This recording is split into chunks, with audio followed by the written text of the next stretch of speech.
सबसे बड़ी डिस्क रखी हुई है नीचे, फिर उसके ऊपर थोड़ी सी छोटी डिस्क और थोड़ी छोटी डिस्क और थोड़ी छोटी डिस्क, ऐसे डिस्क को छोटा छोटा छोटा छोटा करते जाओगे, डिस्क के ऊपर डिस्क रखते जाओगे तो आपको एक कोन मिल जाएगा। तो ऊपर ही ऊपर वाली डिस्क जो है उसके लिए y की वैल्यू कितनी है सर जी 0, और नीचे नीचे वाली डिस्क के लिए y कितना है सर जी h, y है ये वाला डिस्टेंस, सबसे ऊपर वाली डिस्क के लिए y is 0, for which the centre of mass of this whole system will lie at this point. ये ध्यान रखना दोनों के दोनों कैसे सॉलिड, तो जैसे ही इस नेगेटिव मास को उठाऊंगा और इसके ऊपर रखूंगा तो नेगेटिव जो है पॉजिटिव का फूका है, पॉजिटिव नेगेटिव का फूका है, दोनों एक दूसरे को खा जाएंगे, नेट मास हो जाएगा 0। तो हाय गाइस, क्या हालचाल, कैसे हो आप सभी लोग। Welcome to this session of Raftaar JEE, और मैं आपका बड़ा भाई निखिल धा भाई फिर से हाजिर हूं लेकर के आपके सामने एक नया लेक्चर, सेंटर ऑफ मास का लेक्चर नंबर 3। और आज जो हम पढ़ने जाएंगे, आज हम बात करेंगे कैविटी प्रॉब्लम्स की। ऑब्वियसली हम सॉलिड कोन और हॉलो कोन के भी सेंटर ऑफ मास की बात करेंगे। एक का डेरिवेशन में बताऊंगा, दूसरे का डेरिवेशन में नहीं बताऊंगा, यहाँ पर वो आपको खुद को ट्राई करना है, मैं बस दूंगा हिंट। और फिर हम बात करेंगे कैविटी प्रॉब्लम्स की, और फिर हम बात करेंगे एप्लीकेशन ऑफ सेंटर ऑफ मास का, कुछ बेसिक थियरी क्वेश्चंस जो है एप्लीकेशन ऑफ सेंटर ऑफ मास के वो हम करेंगे कल, ठीक है। तो आज है हमारा एक बड़ा ही छोटा सा नन्ना सा मुन्ना सा सेशन, और उसकी वजह यह है कि भाई साहब अपने पास टाइम कम बचा है रिकॉर्ड करने के लिए, क्योंकि एक बहुत जरूरी काम में हम थोड़ा सा फंस गए थे, उस कारण जो है हम लेट होते गए। तो इस वजह से आज का सेशन रहेगा छोटा सा इट्टू सा। अब अगर ऐसा है तो आप इस चीज को यूटिलाइज करना इस तरीके से कि अगर आपका कुछ बैकलॉग बचा हुआ है सेंटर ऑफ मास का तो उसको कर लेना कंप्लीट। और चलो अभी बिना देरी किए बढ़ते हैं आगे। तो आपको याद होगा कि पिछले सेशन में हमने जो है बात करी थी, किन किन चीजों की हमने बात करी थी। Centre of mass of rod, हमने बात करी थी centre of mass of semi circular ring, semi circular disc, और फिर हमने बात करी थी हॉलो हेमिस्फीयर और सॉलिड हेमिस्फीयर की। तो ये सेंटर ऑफ मास हमने कैलकुलेट कर लिए थे, और अब बारी है हमारे सॉलिड कोन की। ऐसे ही आप हॉलो कोन जो है उसका डेरिवेशन खुद से ट्राई कर सकते हैं। सॉलिड कोन के बारे में जो भी चीजें हैं मैं बता दूं, बस मुझे एक बार एक चीज चेक करनी है, क्या सब कुछ यहाँ पर सही सही दिख रहा है। Just a minute, just a minute भाई। तो हमारा ये अभी ही ठीक है। तो सॉलिड कोन, तो बात करते हैं सॉलिड कोन की। तो यार सॉलिड कोन को अगर अपन देख के चलेंगे तो अब इतना समझ में आता ही होगा कि यार ऑब्वियसली वो भरा हुआ है अंदर से, है ना। तो सॉलिड कोन का जो बेस रेडियस है मान लीजिए वो कितना है, वो है r। सॉलिड कोन का बेस रेडियस कितना कहा मैंने कहा r, और इसकी जो हाइट है वो कितनी कही मैंने कही इसकी हाइट है h। आई बात यहां तक समझ में।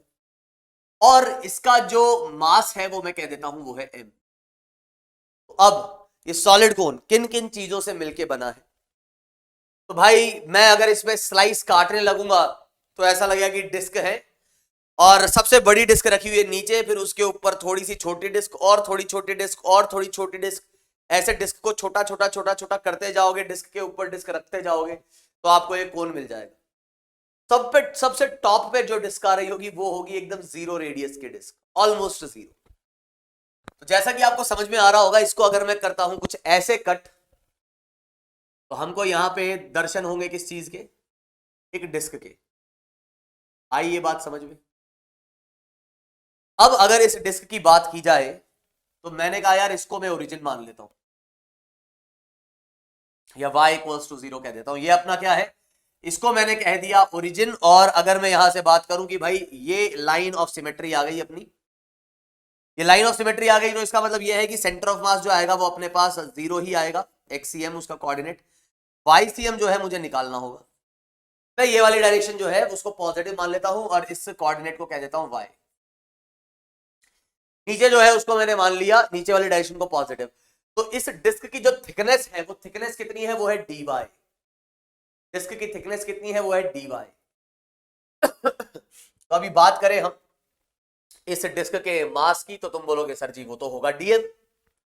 और अगर मैं तुमसे पूछूं कि यार जरा ये बताना कि सेंटर ऑफ मास का y कोऑर्डिनेट, तुम बोलोगे सर सेंटर ऑफ मास का y कोऑर्डिनेट निकालना है।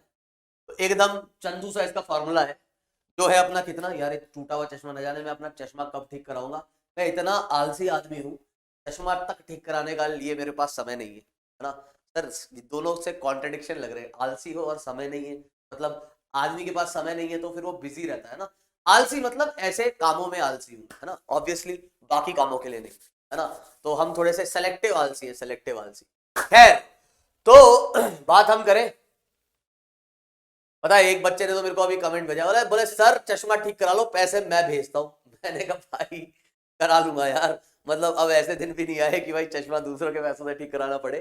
तो खैर, YCM, तो सेंटर ऑफ मास का वाई कोऑर्डिनेट एकदम चंदू सा फॉर्मूला जो आपको कहता है कि आपको निकालना है अगर YCM, तो आपको क्या करना है, DM Y, और ऐसे सारे एलिमेंट्स के DMY, मतलब जिसको मास मोमेंट हम बोलते हैं या मोमेंट ऑफ मास बोलते हैं, उनको इंटीग्रेट कर देना है अपॉन टोटल मास। जहां पर y जो होगा वो ऑब्वियसली इस डिस्क के सेंटर ऑफ मास का कोऑर्डिनेट आ जाएगा, डिस्क का सेंटर ऑफ मास का कोऑर्डिनेट। अब बात आती है घूम फिर के वापस से वही कि हमको चाहिए क्या, हमको चाहिए कि भैया कैसे हम ये DM की वैल्यू निकालेंगे। एकदम चंदू सा कंसेप्ट है वापस से। भाई अगर मैं तुमसे पूछूं कि टोटल वॉल्यूम कितना है इसका, तो तुम बोलोगे सर टोटल वॉल्यूम इसका है 1/3 पाई r square into h, volume of cone.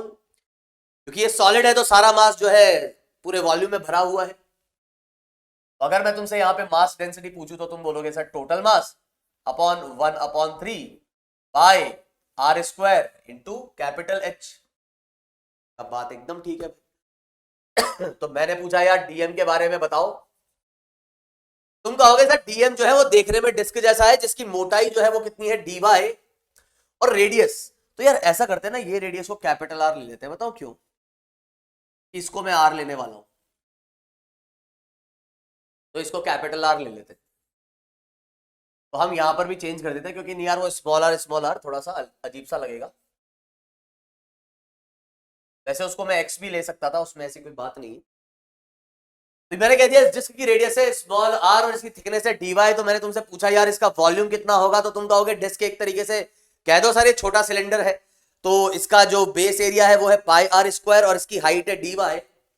तो मास निकालना है तो वो आ जाएगा डेंसिटी इंटू वॉल्यूम, और वॉल्यूम आ जाएगा पाई r स्क्वायर dy, है कि नहीं।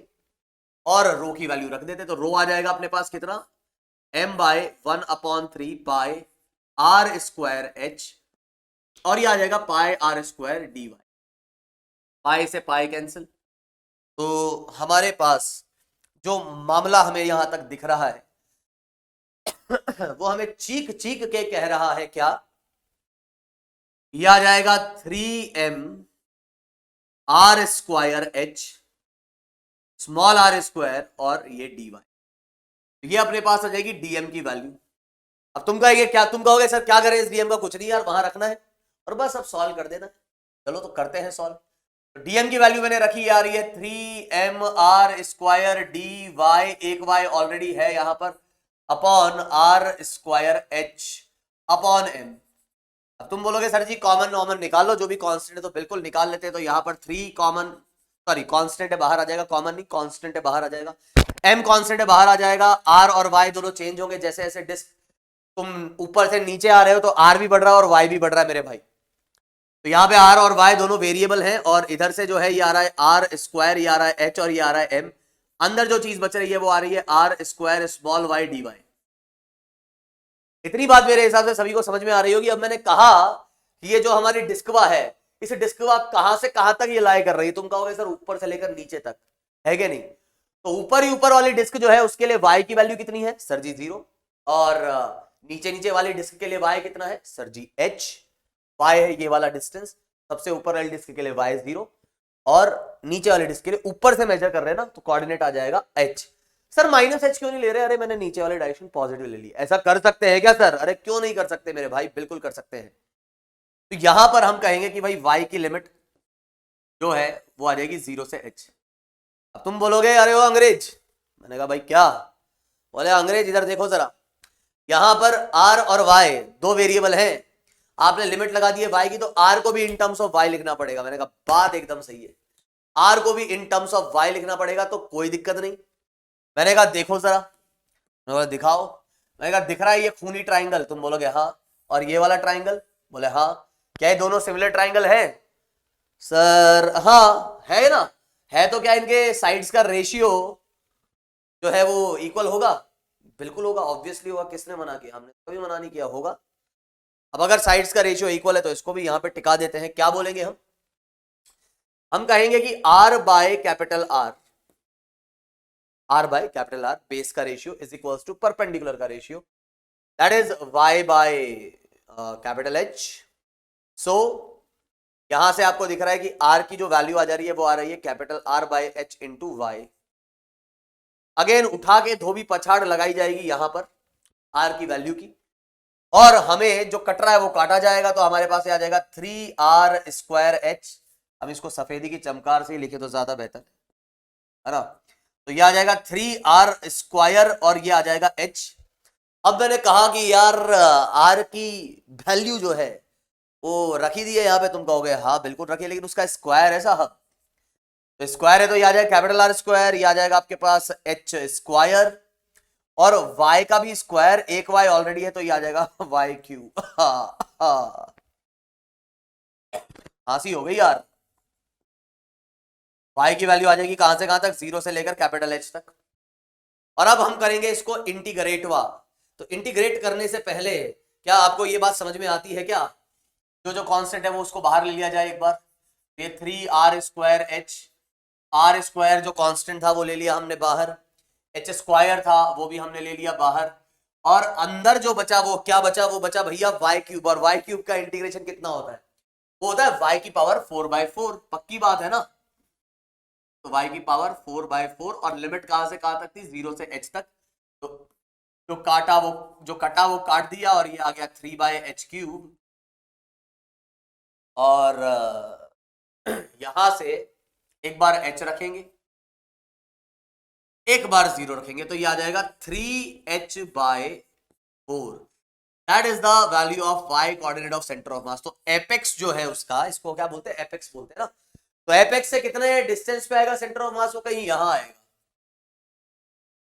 कितने पे आ रहा है? वो आ रहा है 3h/4, और ये कितना आ जाएगा? ये आ जाएगा h/4। बेस से h/4, ऊपर से 3h/4।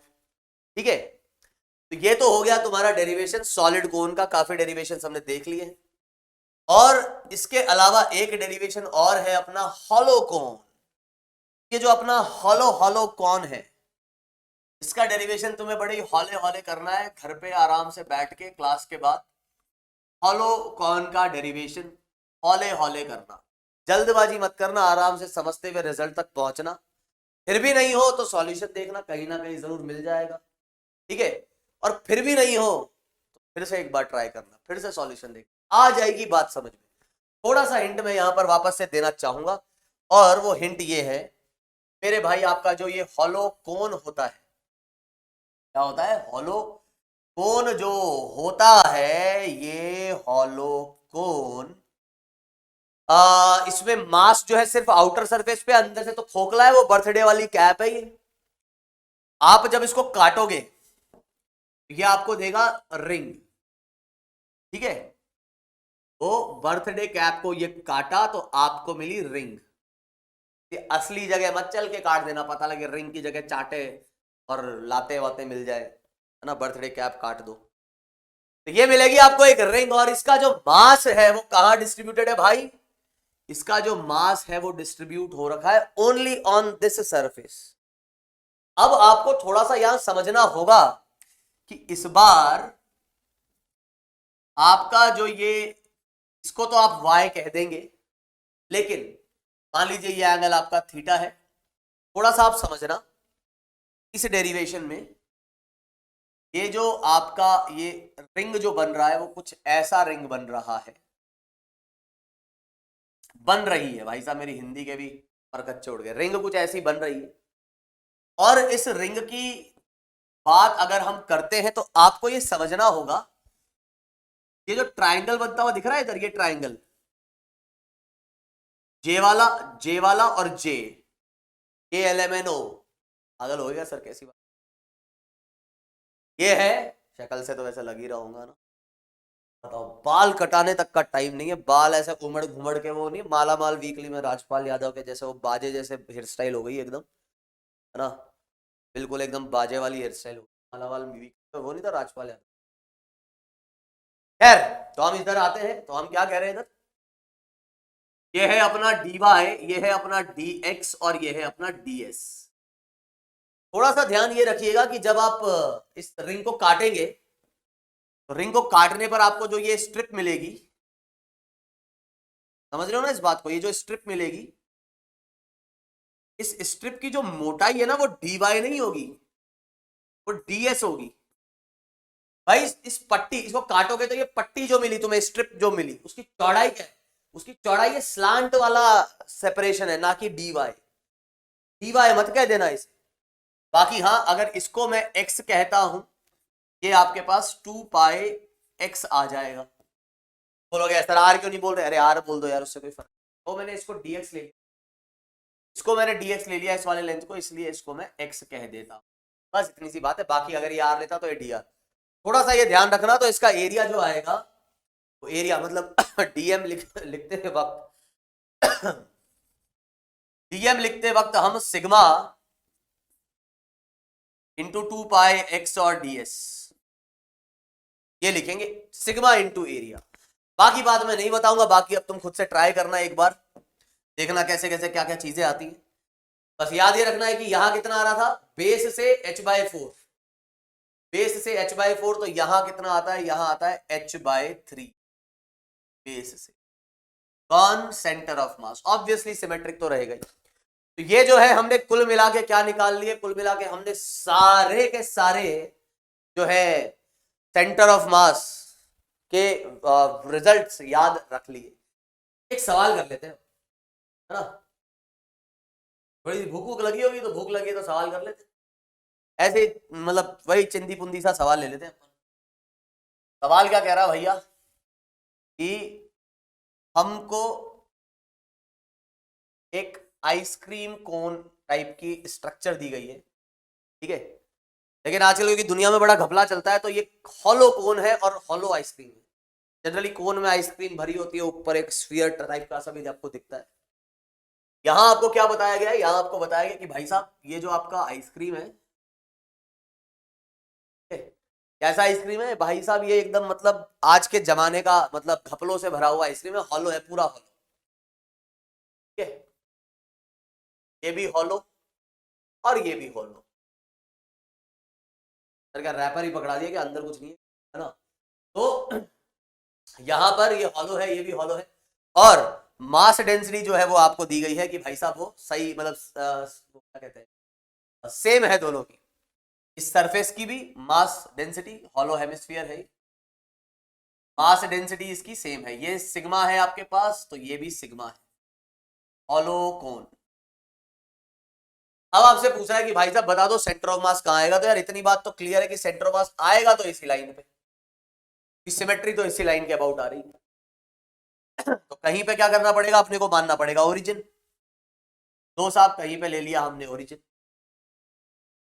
अब यहां अगर आपने ओरिजिन ले लिया है तो सिंपल सी बात है ना, आपको एक्सीएम नहीं, आपको एक्सीएम निकालने की जरूरत नहीं, क्योंकि वो तो जीरो आ जाएगा, आपको वाईसीएम निकालने की जरूरत है।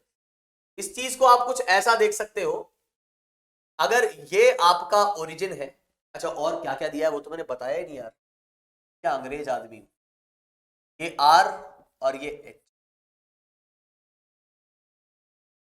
ठीक है, आर और ये कितना एच। आपसे यहां पर पूछा गया है कि find the relation between R and H such that the center of mass lies at this point, it's at the origin। क्या बताना है आपको कि relation, find relation between R and H such that center of mass of system is at origin। origin origin पे जो है centre of मास आना चाहिए, तो इसके लिए बताओ आर और एच में क्या रिलेशन होना चाहिए, तो तुमने कहा ठीक है, अच्छा सेंटर ऑफ मास यहां आना चाहिए, बिल्कुल यहां आना चाहिए। तो आपको ये बात समझ में आनी चाहिए पहली बात कि चलो यार इसको है ना, इसको सॉलिड लेते हैं, इसको सॉलिड कौन ले लेते हैं, ऐसा करते हैं, इसको सॉलिड कौन, सॉलिड लेते हैं ऐसे ही जस्ट, सर क्यों ले लिया, ऐसे ले लिया, ऐसे ही, कोई बात नहीं, कुछ खास बात नहीं भाई, एक सॉलिड एक हॉलो। तो यहाँ पर हम क्या कह रहे हैं कि ये सॉलिड है, वो हॉलो हेमिस्फीयर है, और यहाँ पे अब आपको समझना होगा कि जो डेंसिटी है, ठीक है, यहाँ की डेंसिटी रो है और यहाँ की डेंसिटी सिग्मा है, दोनों को ही सॉलिड ले लेते हैं, ऐसा कर फालतू में हम वैसे सॉलिड ही लेके चल, सॉलिड हेमिस्फीयर।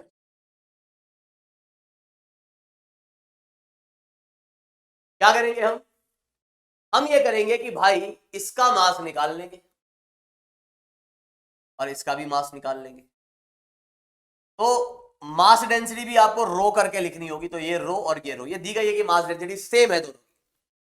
m1 जो आएगा वो कितना आ जाएगा, वो आ जाएगा रो इंटू इसका आधे का वॉल्यूम। आधे का वॉल्यूम कितना आएगा भाई, आधे का वॉल्यूम आएगा 2/3 पाई आर क्यूब।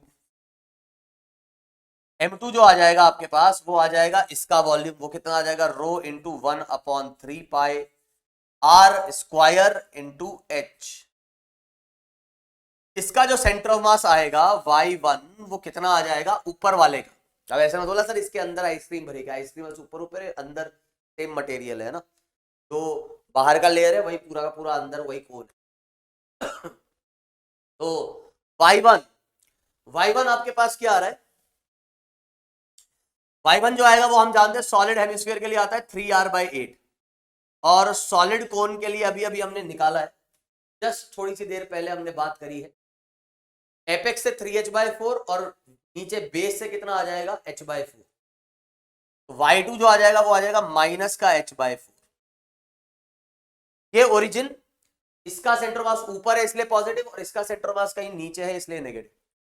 एक तरीके से मामला कुछ ऐसा हो गया कि यहां आपका सेंटर ऑफ मास है, यहां m1 है कितने दूरी पर, m1 है 3r/8 पर, और यहां आपका m2 है, ये कितनी दूरी पर है, ये जो है वो है कुछ h यूनिट्स के दूरी पर, और सेंटर ऑफ मास 0 आ रहा है। तो आप जानते हो, या तो सीधे लिख दो कि m1r1 is equals to m2r2, नहीं आप लिख दो यहां से कि भैया YCM जो है आपका क्या आ जा रहा है, 0 आ रहा है, और YCM को मैं ऐसा भी लिख सकता हूं कि m1y1 plus m2y2 upon m1 plus m2 is equals to 0।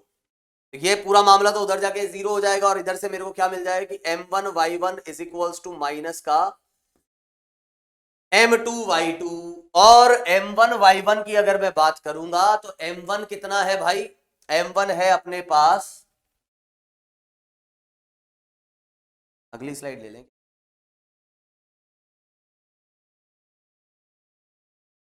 यहां से अगर मैं देखूं तो m1 की वैल्यू कितनी आ रही है, m1 की वैल्यू आ रही है रो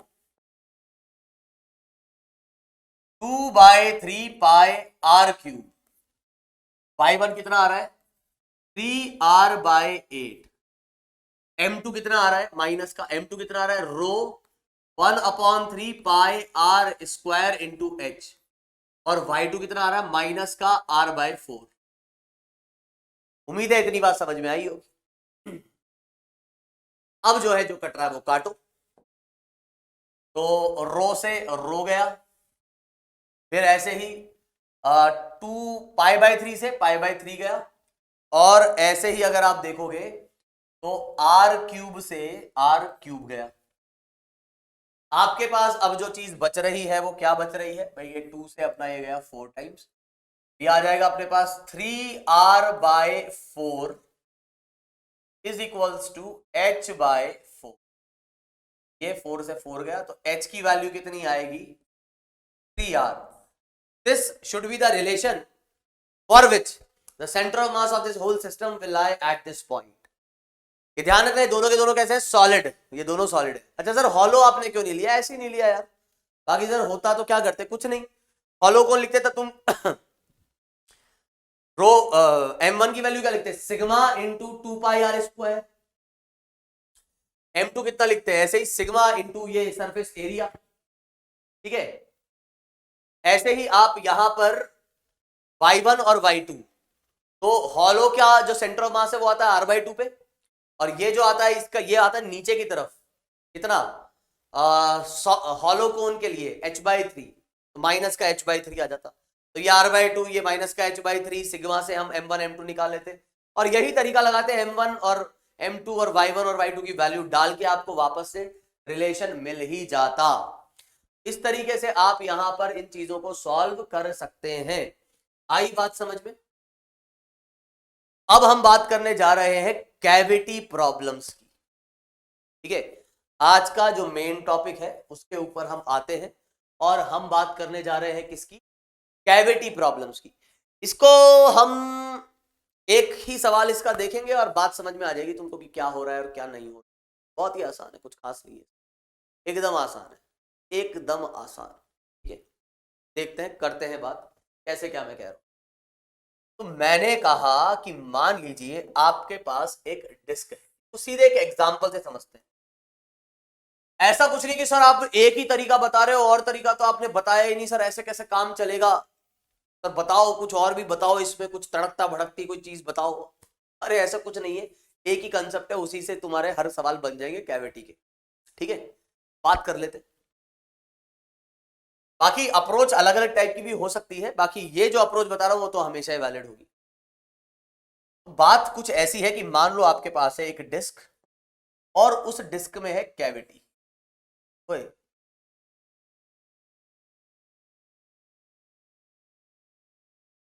ये डिस्क में आपकी है कैविटी। आई बात समझ में? राइट, ये आपके पास जो है डिस्क है, इसके अंदर कैविटी। कैविटी मतलब भैया एकदम छेद हो रखा है इसके अंदर। ऐसा मत पूछना कैविटी का शेप कैसा है, स्फीयर है कि डिस्क है, बट डिस्क के अंदर कैविटी होगी तो डिस्क शेप की होगी। ठीक है, अब हमको क्या बताना है कि भाई हमको ये दिया गया है, इस डिस्क का जो मास है वो है m, कैविटी के साथ जो डिस्क है, पूरी डिस्क का नहीं, इतना पोर्शन हटा के जो मास है वो है m, और इसकी जो रेडियस है वो है r। और ये जो कैविटी है, वो कैविटी की जो रेडियस दे रखी है वो अपने को दे रखी है r/2। इसका मतबल ये है, मतबल, जी हाँ मतबल, मतबल इसका ये है कि यहां पर ये सेंटर पॉइंट होगा और ये, तो आप एग्जाम्पल समझ लो, क्वेश्चन समझ लो, थियरी समझ लो, जो समझना है समझ लो, कंसेप्ट हमेशा ये लगाना है। तो सबसे पहले बात तो हम सिमेट्री ढूंढेंगे ढूंढेंगे, तो तुम कहोगे अच्छा सिमेट्री ढूंढोगे, मैं कहा हाँ ढूंढूंगा, बोलोगे तो ढूंढ लो, हमको क्या दिक्कत है, ढूंढो सिमेट्री, ढूंढे सिमेट्री।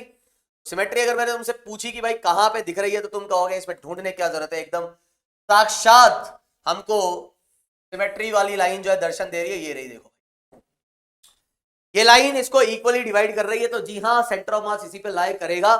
इसका मतलब मेरे पास एक टेंशन तो अपनी खत्म हुई, और वो क्या है, YCM जो है वो तो 0 आ जाएगा। इसको अगर एक्स एक्सिस मान रहा हूं तो ऐसा करते हैं, ओरिजिन मान लेते हैं किसी पॉइंट को, इसी पॉइंट को ओरिजिन ले लेते हैं।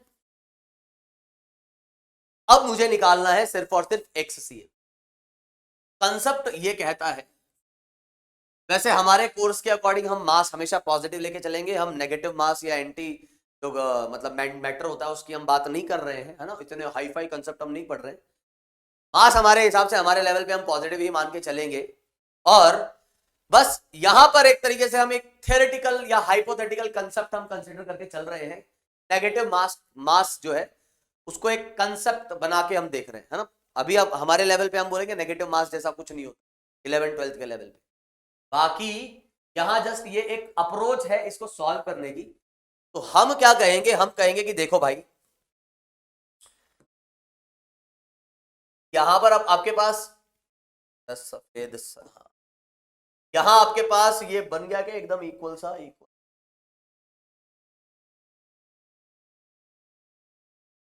ये आपके पास, मैंने कहा पूरी डिस्क उठा लो, तुमने कहा ठीक है सर पूरी डिस्क उठा ली है हमने, पूरी डिस्क उठा लो, और इसमें क्या करो, इस कैविटी के जितना, कैविटी के शेप जितने, एक डिस्क और ले,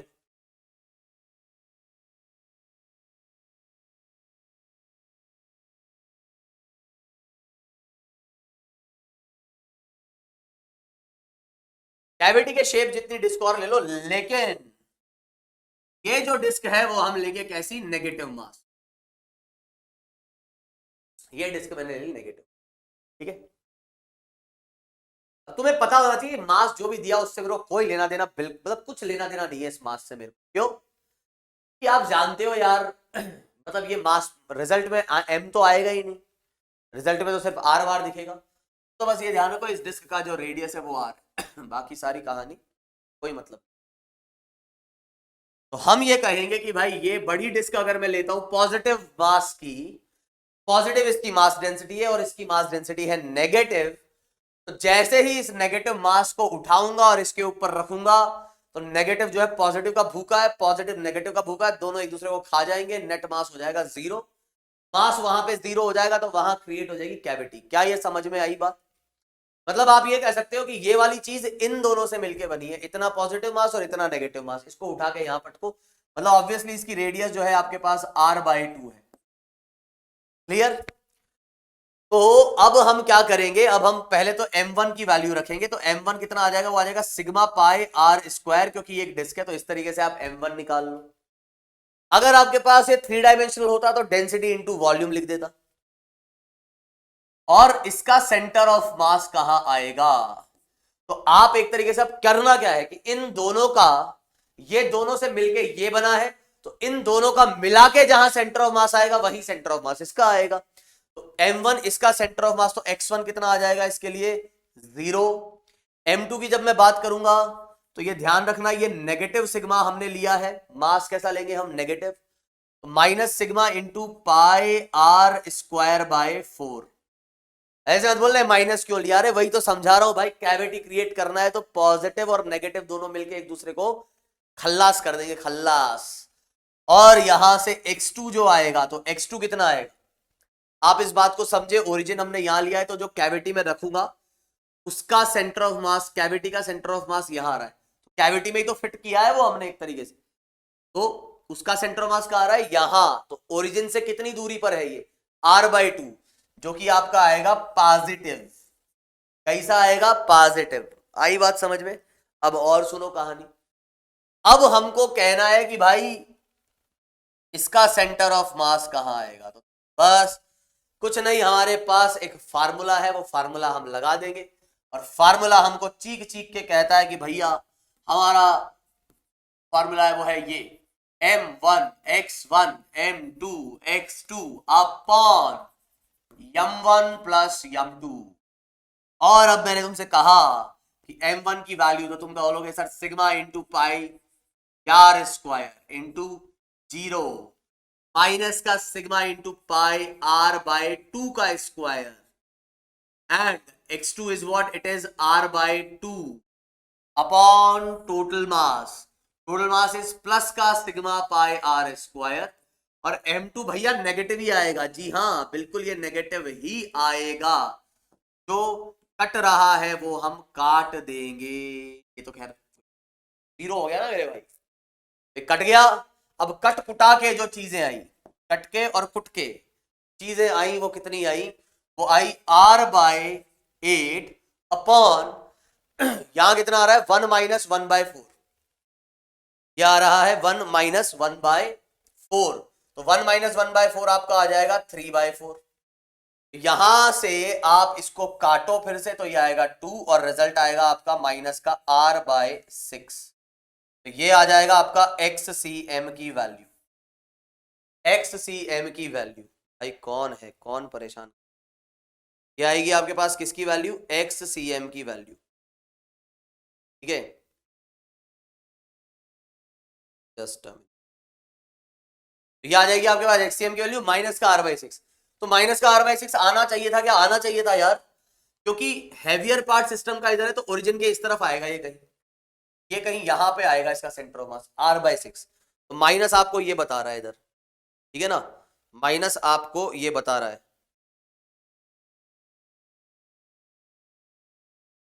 ठीक। चलो तो अभी हम इतनी बात हमने कर ली है, और हम अभी बढ़ रहे हैं आगे और बात कर रहे हैं अगले केस की। अगला केस बोलोगे वही तो है, वही तो है सर, हाँ वही तो है, लेकिन एक और तरीका तुम्हें दे रहा हूं, एक और अप्रोच तुम्हें दे रहा हूं। कोई क्या कह सकता है, कोई ऐसे कह सकता है कि सर देखो नेगेटिव मास लेने की इस केस में जरूरत नहीं है। मैंने कहा इस केस में जरूरत नहीं है, तो सर इस केस में है ना आप कुछ ऐसा भी कर सकते हैं। देखो सर, क्योंकि हमको है ना भगवान ने दिमाग दिया है, हम आपके जैसे रट्टू तोते नहीं है सर, ठीक है। आप तो रट रुटा के पढ़ा देते हो, हमको सर भगवान ने जो है ना दिमाग दिया, और हमारा दिमाग एकदम घोड़े के जैसा दौड़ता है। सर देखो, आप रटते होंगे चीजों को, हम देखो कैसे करते हैं, हमारे दिमाग में एक और चीज आ रही है, तो बिल्कुल हाँ, तो इसको करते हैं। तो तुम क्या कह रहे हो, तुम कह रहे हो सर देखो अगर मैं ऐसा कुछ मान लूं, क्या कैसा, ऐसा मान ले, देखो ऐसा ले लेते हैं, ऐसा कुछ अगर इसको मान ले, वैसे वो थोड़ा छोटा बन गया है यार।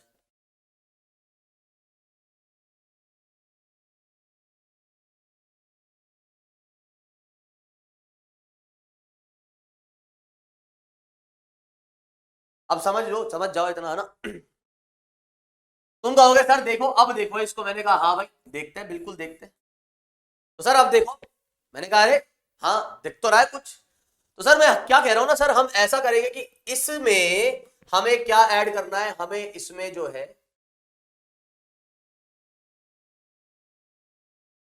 ये ऐड करना है, इसमें हमें जो है वो ये ऐड करना है, इसमें इन दोनों को हम ऐड कर देंगे। तो हम क्या कहने जा रहे हैं अभी कि ये जो मास है इसका मास डेंसिटी मैंने कही सिग्मा, और इसकी जो मास डेंसिटी है वो भी मैंने कही सिग्मा। अब बताओ, ये पॉजिटिव मास है, ये भी पॉजिटिव मास है, इसको उठा के अगर यहां रख दूंगा तो क्या ये बन रहा है, क्या तुम बोलोगे हाँ बन तो रहा है, जी सर बिल्कुल बन रहा है, और देखो हाँ। तो ये अपने पास बन रहा है।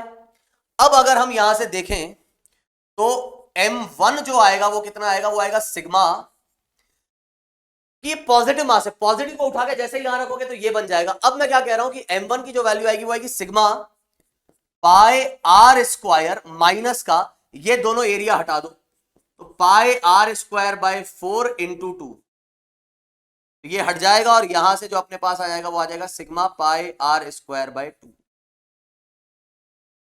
यह आ जाएगा अपने पास कितना, pi are square by 4 into 2, तो पाई आर स्क्वायर बाय 2, और ये कुछ चीज आ गई अपने पास, ये आ गई m1 की वैल्यू। इसका सेंटर ऑफ मास कहां आएगा, तो मेरे भाई इसका सिमेट्री ये वाली एक्सिस भी है और ये वाली एक्सिस भी है, इसका सेंटर ऑफ मास यही आएगा, तो अगेन XCM और YCM दोनों ही जीरो आ गए। और अगर मैं इसकी बात करूंगा, आपके पास जो m2 आएगा वो आ जाएगा sigma pi are square by 4, और x2 जो आएगा वो x2 कितना आ जाएगा, x2 आ जाएगा माइनस का r बाय 2। m1 m2 की जो वैल्यू आएगी, देखो क्योंकि ये आ रहा है इस तरफ, सेंटर के इस तरफ, इसलिए ये आ जाएगा अपना माइनस का r बाय 2। और अब हम यहां पर क्या देखने वाले हैं, अब हम यहां पर जो है बात करने वाले हैं सेंटर ऑफ मास के कोऑर्डिनेट की, तो ये आ जाएगा m1x1 plus m2x2 upon m1 plus m2, m1x1 plus m2x2 upon m1 plus m2। तो m1 जो है वो कितना है, वो है zero, sorry m1 non zero है, ये जीरो है, m2 नॉन जीरो है, ये भी नॉन जीरो, तो वैल्यू हम रखेंगे सीधे। m2 की वैल्यू कितनी आ जाएगी अपने पास, ये आ जाएगी sigma pi are square by 4, और m2 x2 अपना आ जाएगा माइनस का r बाय 2, और टोटल मास जो अपने पास आ जाएगा वो आ जाएगा इन दोनों का एडिशन। आप ये समझ रहे हो ना, इसका कोऑर्डिनेट माइनस का r बाय 2 क्यों आया, क्योंकि ये इस तरफ है। टोटल मास कितना आ जाएगा अपने पास, टोटल मास आ जाएगा, दोनों को ऐड कर दो भाई, इसमें से ये आ गया अपने पास पाई आर स्क्वायर बाय 2, अगर सब कुछ है तो आर स्क्वायर, हाँ ये आ जाएगा अपने पास pi are square by 2 plus sigma pi are square by 4। विदे मैंने सब कुछ सही किया। और अब आप जो है काटो पाई आर स्क्वायर को पाई आर स्क्वायर से, सिग्मा को सिग्मा से, और ये आ जाएगा आपके पास ऊपर माइनस का r बाय 8, और नीचे जो आ जाएगा वो कितना आ जाएगा, वो आ जाएगा 6 बाय 8, इससे कट जाएगा, और ये आ गया माइनस का r बाय। इस तरीके से बड़ी आसानी के साथ हम यहां पर क्या कर सकते हैं, बड़ी आसानी के साथ हम यहां पर ये जो है सेंटर ऑफ मास का कोऑर्डिनेट जो है हम निकाल सकते हैं r/6। ठीक है, तो ये कुछ डेरिवेशंस हमने देख लिए। अब तुमको बस ये यहां पर क्या याद रखना है ना, ये फॉर्मूलेज याद रखने सेंटर ऑफ मास के, क्योंकि ये आगे तक तुम्हारे काम में आएंगे। जब जब भी मैकेनिक्स का प्रॉब्लम होगा, एक रिजिड बॉडी होगी, तो सेंटर ऑफ मास का यूज किया जा सकता है ना, काफी चीजों में। तो अब वो यूज सीखने के लिए ही हम आगे बढ़ रहे हैं और चीजों को देख रहे हैं। तो एकदम ध्यान से सुनना, सारी चीजों को एकदम बढ़िया से समझ में आएंगी। जैसे कि पहले जो हम बात कर रहे हैं वो बात करें डिस्प्लेसमेंट ऑफ सेंटर ऑफ मास। अब तुम कहोगे सर डिस्प्लेसमेंट से क्या मतलब है?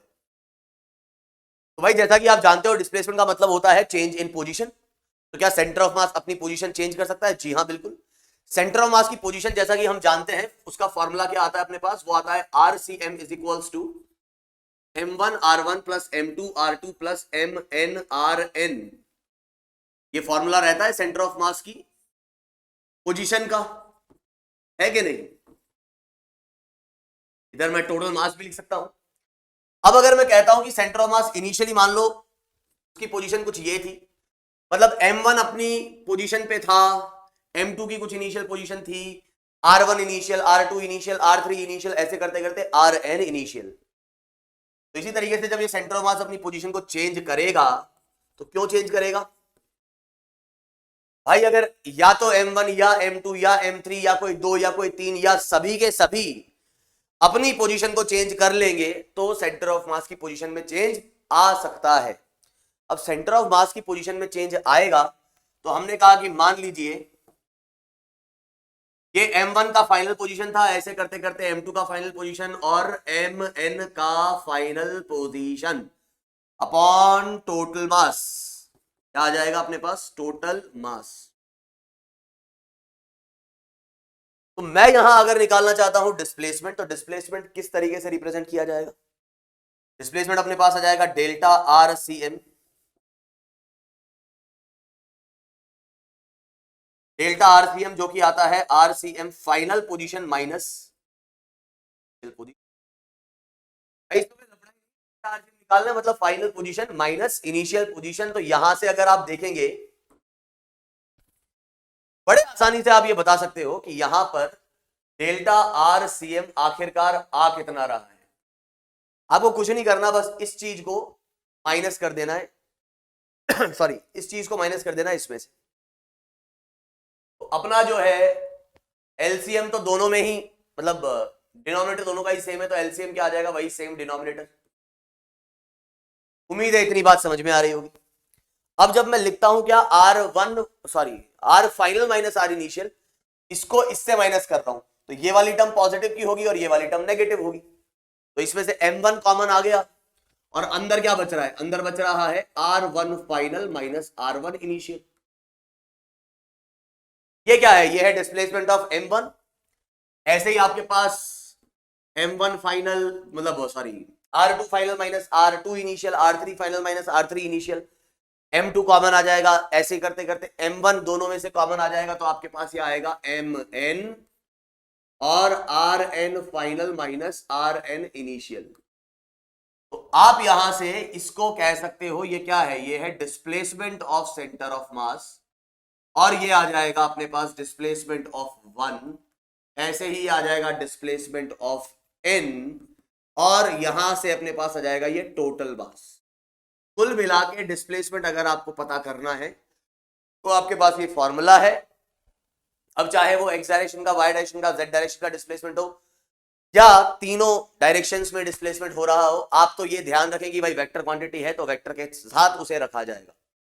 अगर x में बात हो रही होगी तो एक को प्लस लेते हो तो दूसरे को माइनस लेना पड़ेगा, दूसरे डायरेक्शन को, सिमिलरली y, सिमिलरली z।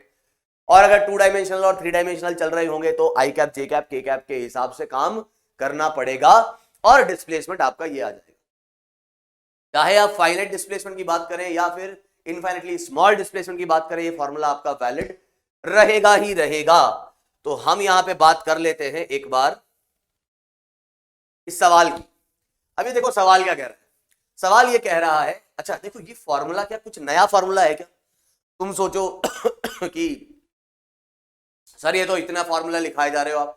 अरे भाई ये कोई नया फॉर्मूला थोड़ी ना, ये तो बिल्कुल पोजीशन ऑफ सेंटर ऑफ मास जैसा ही है, बस पोजीशन की जगह कौन आ गया? डिस्प्लेसमेंट आ गया। है कि नहीं? तो अभी हम आगे बढ़ते हैं और बात करते हैं इस सवाल की। क्या बोला गया है? 2 blocks of masses 10 kg and 30 kg are placed along a vertical line. ठीक है भाई, तो एक वर्टिकल लाइन बना लेते हैं। The first block is raised through a height of 7 centimeter. By what distance should the second mass be moved to raise the center of mass by 1 centimeter? ठीक है भाई, तो अपने को क्या कहा है? अपने को यहाँ पे कुछ ऐसा कहा है इसने, 2 मास है, एक है अपने पास कितना 10 kg और एक है अपने पास 30 kg। तो पहला वाला जो ब्लॉक है उसको ऊपर मूव करवाया है हमने, मतलब इसका डिस्प्लेसमेंट आपको दे दिया, वो कितना है 7 सेंटीमीटर, और इसका डिस्प्लेसमेंट आपको पता करना है d2। वो मुझे नहीं पता। और क्या दिया है कि सेंटर ऑफ मास जो है, सेंटर ऑफ मास, इन दोनों का सेंटर ऑफ मास कहीं यहां आ रहा होगा, तो जो सेंटर ऑफ मास है वो कितना मूव कर जाता है, रेज मतलब वो भी ऊपर जाता है, कितना डिस्प्लेसमेंट ऑफ सेंटर ऑफ मास है 1। अब बताओ, एकदम चंपू क्वेश्चन है कि नहीं? कुछ नहीं है इस सवाल में, है ना? कई बार मैं कमेंट सेक्शन देखता हूं, बच्चे बोलते हैं अरे सर आप है ना टफ क्वेश्चन कराते हो। अबे टफ क्वेश्चन कहां कराता हूं? ये टफ क्वेश्चंस नहीं होते, ठीक है? ये बहुत ही लल्लू पंजू क्वेश्चंस हैं। हाँ, अब कुछ ना कुछ तो सही भी डालना पड़ेगा ना, समझ रहे हो? मतलब एक लेक्चर हमेशा ऐसा रहेगा ना कि बेसिक क्वेश्चंस भी रहेंगे, एवरेज भी रहेंगे, थोड़े से अच्छे क्वेश्चंस भी रहेंगे, ठीक है? चलिए, तो यहां पे अगर बात की जाए तो आपको ये d2 निकालना है। अब आप एक बार पॉज करके इसको सॉल्व कर लीजिए, फिर मैं भी इधर सॉल्व कर रहा हूं। तो भैया मैं तो फॉर्मूला क्या जानता हूं? मैं जानता हूं फॉर्मूला अपने पास आता है DCM, that is displacement of centre of mass, is m1d1 plus m2d2 upon m1 plus m2। ये जो है अपनी कहानी है किसकी? डिस्प्लेसमेंट ऑफ सेंटर ऑफ मास की। तो डिस्प्लेसमेंट ऑफ सेंटर ऑफ मास है कितना? वो है 1, ऊपर की तरफ है इसलिए पॉजिटिव ले लिया। डिस्प्लेसमेंट ऑफ m1 इज 7, ये भी ऊपर की तरफ है इसलिए मैंने पॉजिटिव ले लिया। तुम कहोगे सर इसको है ना आप मीटर में चेंज नहीं कर रहे क्या? मैंने कहा यार सेंटीमीटर में रहने देते हैं, अपना आंसर भी सेंटीमीटर में ही आ जाएगा, कोई लफड़ा नहीं है इधर। d1 जो है हमने कितना रख दिया? 7 सेंटीमीटर रख दिया। ऐसे ही d2 की बात अगर हम करेंगे, तुम कह रहे हो सर मुझे तो ये पता ही नहीं है कि d2 किस डायरेक्शन में मूव करेगा। सर जी मुझे तो ये पता ही नहीं है कि d2 किस डायरेक्शन में मूव करेगा। तो मैं कह रहा हूं कोई बात नहीं यार, तुम्हें ये फॉर्मूला या ये जो एक्सप्रेशन है यही तुम्हें बता देगा कि d2 किस डायरेक्शन में होगा, ऊपर होगा कि नीचे होगा। भाई साहब ये अपना 0 0 0 0 ये कट जाएगा, ये आएगा 4 4 इधर जाएगा, 4 is equals to 7 plus 3d2, और ये इधर गया तो ये -3 आ गया, तो d2 अपने पास आ गया -1 सेंटीमीटर। साफ साफ इधर से पता लगता है कि अपने आप माइनस क्या दिखा रहा है भाई, तुमने कैसे डायरेक्शन ली थी? तुमने ऊपर वाली डायरेक्शन पॉजिटिव ली थी, नीचे वाली नेगेटिव ली थी। ये माइनस आ गया, इसका मतलब ये है कि वो नीचे जा रहा होगा। सिंपल सी बात है, खत्म। कुछ नहीं था इस सवाल में, एकदम लल्लू पंजू सवाल था ये, ठीक है? तो आगे बढ़ते हैं बिना देरी की और बात करते हैं अगले कंसेप्ट की। तो आप जानते हो कि भाई पोजीशन को डिफरेंशिएट करने पर आपको क्या मिलता है? वेलोसिटी। तो अब हम बात करेंगे वेलोसिटी ऑफ सेंटर ऑफ मास। तो अगेन वही बेसिक अप्रोच की भाई, मैंने कहा पोजीशन ऑफ सेंटर ऑफ मास, तुमने कहा सर जी ये होती है m1 r1 plus m2 r2 plus m3 r3, ऐसे करते करते mn rn upon total mass. देखा सच्ची? तुमने कहा हाँ भाई एकदम मुच्ची भाई यही होगा। अब मैं कह रहा हूं कि यार इसको डिफरेंशिएट कर दो। क्या कर दो? इसको कर दो differentiate with respect to time. Time के रेस्पेक्ट में एक बार इसका कर दीजिए डिफरेंशिएशन। अब डिफरेंस क्योंकि यार मुझे वेलोसिटी निकालनी, तो ऑब्वियसली पोजीशन को डिफरेंशिएट करूंगा ना। तो हमने क्या कर दिया? हमने कर दिया इसको डिफरेंशिएट। तो इधर से हम लिखेंगे d/dt ऑफ RCM, और यहां आ जाएगा d/dt ऑफ होल थिंग, जो अपनी क्या है, जो है m1 r1 plus m2 r2 plus mn rn upon total mass. अब मैं तुमसे पूछूं यार कांस्टेंट का क्या किया जाता है? तो कांस्टेंट जो है ना एकदम बड़े इज्जत के साथ बाहर निकाल दिया जाता है डिफरेंशिएशन में। तो आप ये 1/m जो है एकदम बाहर निकाल दीजिए। अच्छा फिर इसका क्या होगा? ये सभी से जाके सब पे लग जाएगा ये डिफरेंशियल ऑपरेटर। तो ये d/dt जो है वो किस पे जाके लग जाएगा? m1 r1 पे भी जाके लग जाएगा, ऐसे ही m2 r2 पे भी जाके लग जाएगा। अब m1 तो आपका कांस्टेंट है, मास तो चेंज हो नहीं रहा। मास चेंज अगर नहीं हो रहा तो आप m1 को निकाल लीजिए बाहर एकदम वापस इज्जत के साथ, और अंदर है dr1/dt। और ऐसे करते करते जब मैं आगे जाऊंगा तो mn भी कांस्टेंट आएगा, तो ये आ जाएगा drn/dt। और यहां से ये जो आएगा ये आ जाएगा आपके पास velocity of centre of mass आएगा। ये आ गया velocity of centre of mass, और ये कितना आ जाएगा, ये आ जाएगा अपने पास VCM is actually equals to what, ये क्या है, ये है V1, ऐसे V2 V3 V4 Vn। तो यहां पे जो रिजल्ट आएगा वो आएगा M1 V1 M2 V2 Mn Vn, ऐसा करते करते अपॉन टोटल मास। अब तुम कहोगे कि सर यार ये तो वैसे के वैसे ही फॉर्मूले आ रहे हैं जैसे कि पोजीशन वाले थे, वैसा ही डिस्प्लेसमेंट के लिए, वैसा ही किसके लिए, वेलोसिटी के लिए। बिल्कुल सही, बस ध्यान ये रखें कि यहां पर साइन के साथ रखी जाएंगी चीजें, है ना। या 3 डायमेंशन 2 डायमेंशन में बात करें तो आई कैप जे कैप और के कैप के साथ वेक्टर है भाई साहब, ये स्केलर नहीं। पता लगे स्पीड रख रख के तालियां बजाने लग जाओगे हमने सही कर लिया और आंसर गलत आया। यहां पर अब हम क्या करेंगे, देखो इंपॉर्टेंट ये फॉर्मूला तो है ही, लेकिन इससे भी इंपॉर्टेंट क्या है, इससे भी इंपॉर्टेंट है अगली बात,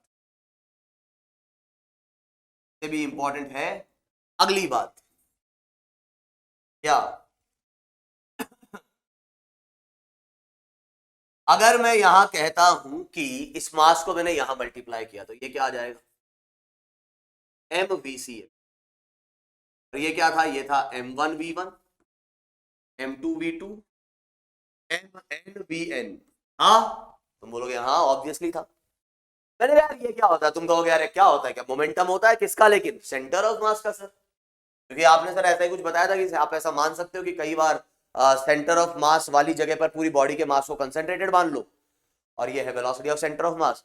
तो एक तरीके से ये हो गया आपका मोमेंटम ऑफ सेंटर ऑफ मास। आया ना ये momentum of centre of mass into velocity. ये क्या है सर जी, ये पार्टिकल 1 का मोमेंटम, ऐसे ही पार्टिकल 2 का मोमेंटम, और ऐसे करते करते nth पार्टिकल जो लास्ट पार्टिकल था उसका मोमेंटम। मैंने कहा यार इनको ऐड करोगे तो क्या मिलेगा, कुछ नहीं सर, टोटल मोमेंटम मिल जाएगा, किसका, पूरे सिस्टम का। ये है देखो गजब बात, एकदम गजब बात है, गजब। क्या है इस बात में ऐसा गजब, बात में ये गजब बात ये है भाई, सिस्टम का मोमेंटम चाहिए। बार बार जाके ऐसा नहीं कि M1 के पास जाऊंगा, M2 के पास जाऊंगा, M3 के पास जाऊंगा, Mn के पास जाऊंगा और बोलूंगा ये बताओ तुम्हारा क्या क्या मोमेंटम है, कैलकुलेट करके उसको वेक्टोरियल ऐड करूंगा। नहीं साहब, हम दर दर ठोकरे नहीं खाएंगे, हम जो है सीधे कहां जाएंगे, सीधे जाएंगे भाई भगवान के पास मंदिर में, ठीक है। कहां, सेंटर ऑफ मास, है ना, सेंटर ऑफ मास के पास हम जाएंगे और कहेंगे बता तेरा मोमेंटम क्या है। सेंटर ऑफ मास बोलेगा देखो भाई मेरा मोमेंटम है मास पूरे बॉडी का और मेरी वेलोसिटी, बस। और इस तरीके से आप क्या बता देंगे, आपको 10 जगह चक्कर काटने की जरूरत नहीं है, आप जाके चुपचाप एक पॉइंट के पास जाएं जो कि है सेंटर ऑफ मास, उससे अपनी बात बोले, वो आपको रिजल्ट निकाल के देगा, आपकी समस्या का समाधान वो करके देगा। तो ध्यान रखो, जब भी आपको सिस्टम का मोमेंटम निकालना है तो आप कहां जाएंगे, आप जाएंगे सेंटर ऑफ मास के पास, और उससे अपनी जो है व्यथा जो है उससे डिस्कस करेंगे कि देखो साहब मैं चाहता हूं मोमेंटम निकालना हो, बोले कोई बात नहीं यार मेरी वेलोसिटी निकालो और बस टोटल मास से मल्टीप्लाई कर दो और जस्ट एंजॉय मारो, बस खत्म, ज्यादा तकलीफ या तकलीफ लेने की जरूरत नहीं है। क्लियर, तो ये ध्यान रखना। अब जैसे हम कुछ बात करने जाएं तो मान लो मैं कुछ कहता हूं, एग्जांपल्स लेते हैं हम,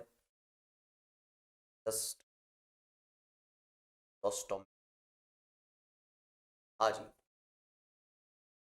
कुछ एग्जांपल्स लेते हैं। जैसे मान लो मैंने कुछ कहा कि भैया तुमने देखा फैन को, किसको देखा तुमने, फैन को, किसके फैन को, जो घर में छतों पे लगा रहता है ना, सीलिंग पे लगा रहता है, सीलिंग पे लगा रहता है उस फैन को।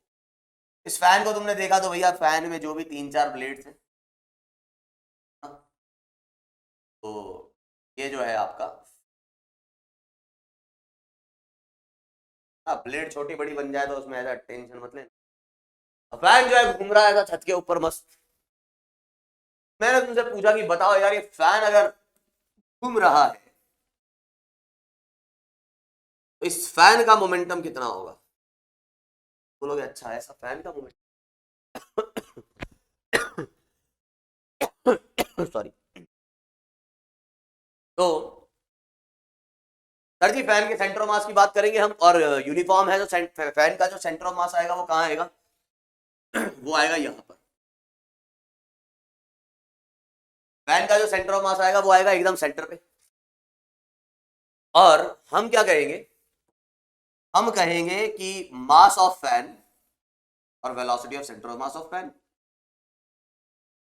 अब यार सेंटर ऑफ मास थोड़ी ना चल रहा है, फैन घूम रहा है लेकिन सेंटर ऑफ मास तो अपनी पोजीशन पे ही है, वो कहीं इधर उधर नहीं जा रहा। अब ऐसा होता ना सर, हमारे घर में जो फैन लगा है ना वो तो ऐसा नाचता है पूरी तरीके से, है ना। कई बार होता है ना कि वो जिस रॉड से अटका हुआ है वो रॉड जो है थोड़ी सी लूज रहती है तो फैन जो है अजीबो गरीब डांस करता है, तो वो वाला केस नहीं भाई साहब, एकदम बढ़िया से फिट किया हुआ है, ये पॉइंट जो है वो मूव नहीं कर रहा है। तो यहां पर क्योंकि वेलोसिटी इसकी क्या है जीरो, तो आपका ये भी क्या आ जाएगा जीरो, खत्म, बस खत्म। मोमेंटम क्या है यहां पर, यह है जीरो। तो सर एक और कोई केस बताओ, जैसे कि क्या, और मैंने कहा यार और कुछ नहीं, जैसे मान लो तुमने कहा किसी एक व्हील की बात कर रहे हो ना, बचपन में टायर वायर चलाए होंगे ना, गाँव में चलाए होंगे टायर वायर, चलाए होंगे टायर लेके। यार तुम तो यार यंग जनरेशन हो, तुमने कहाँ चलाया हुआ टायर वायर, है ना। खैर टायर मान लो घूम रहा है और आगे जा रहा है, रोल होता हुआ, तो इसके सेंटर की वेलोसिटी मान लो v है और ये कुछ ओमेगा से ऐसा घूमता हुआ आगे जा रहा है, कार का टायर है। इसका मास जो है तुमको किसी ने बोला कि भैया वो है कितना m, अब तुमसे बोल रहा है कि बताओ इसका टायर का, इस व्हील का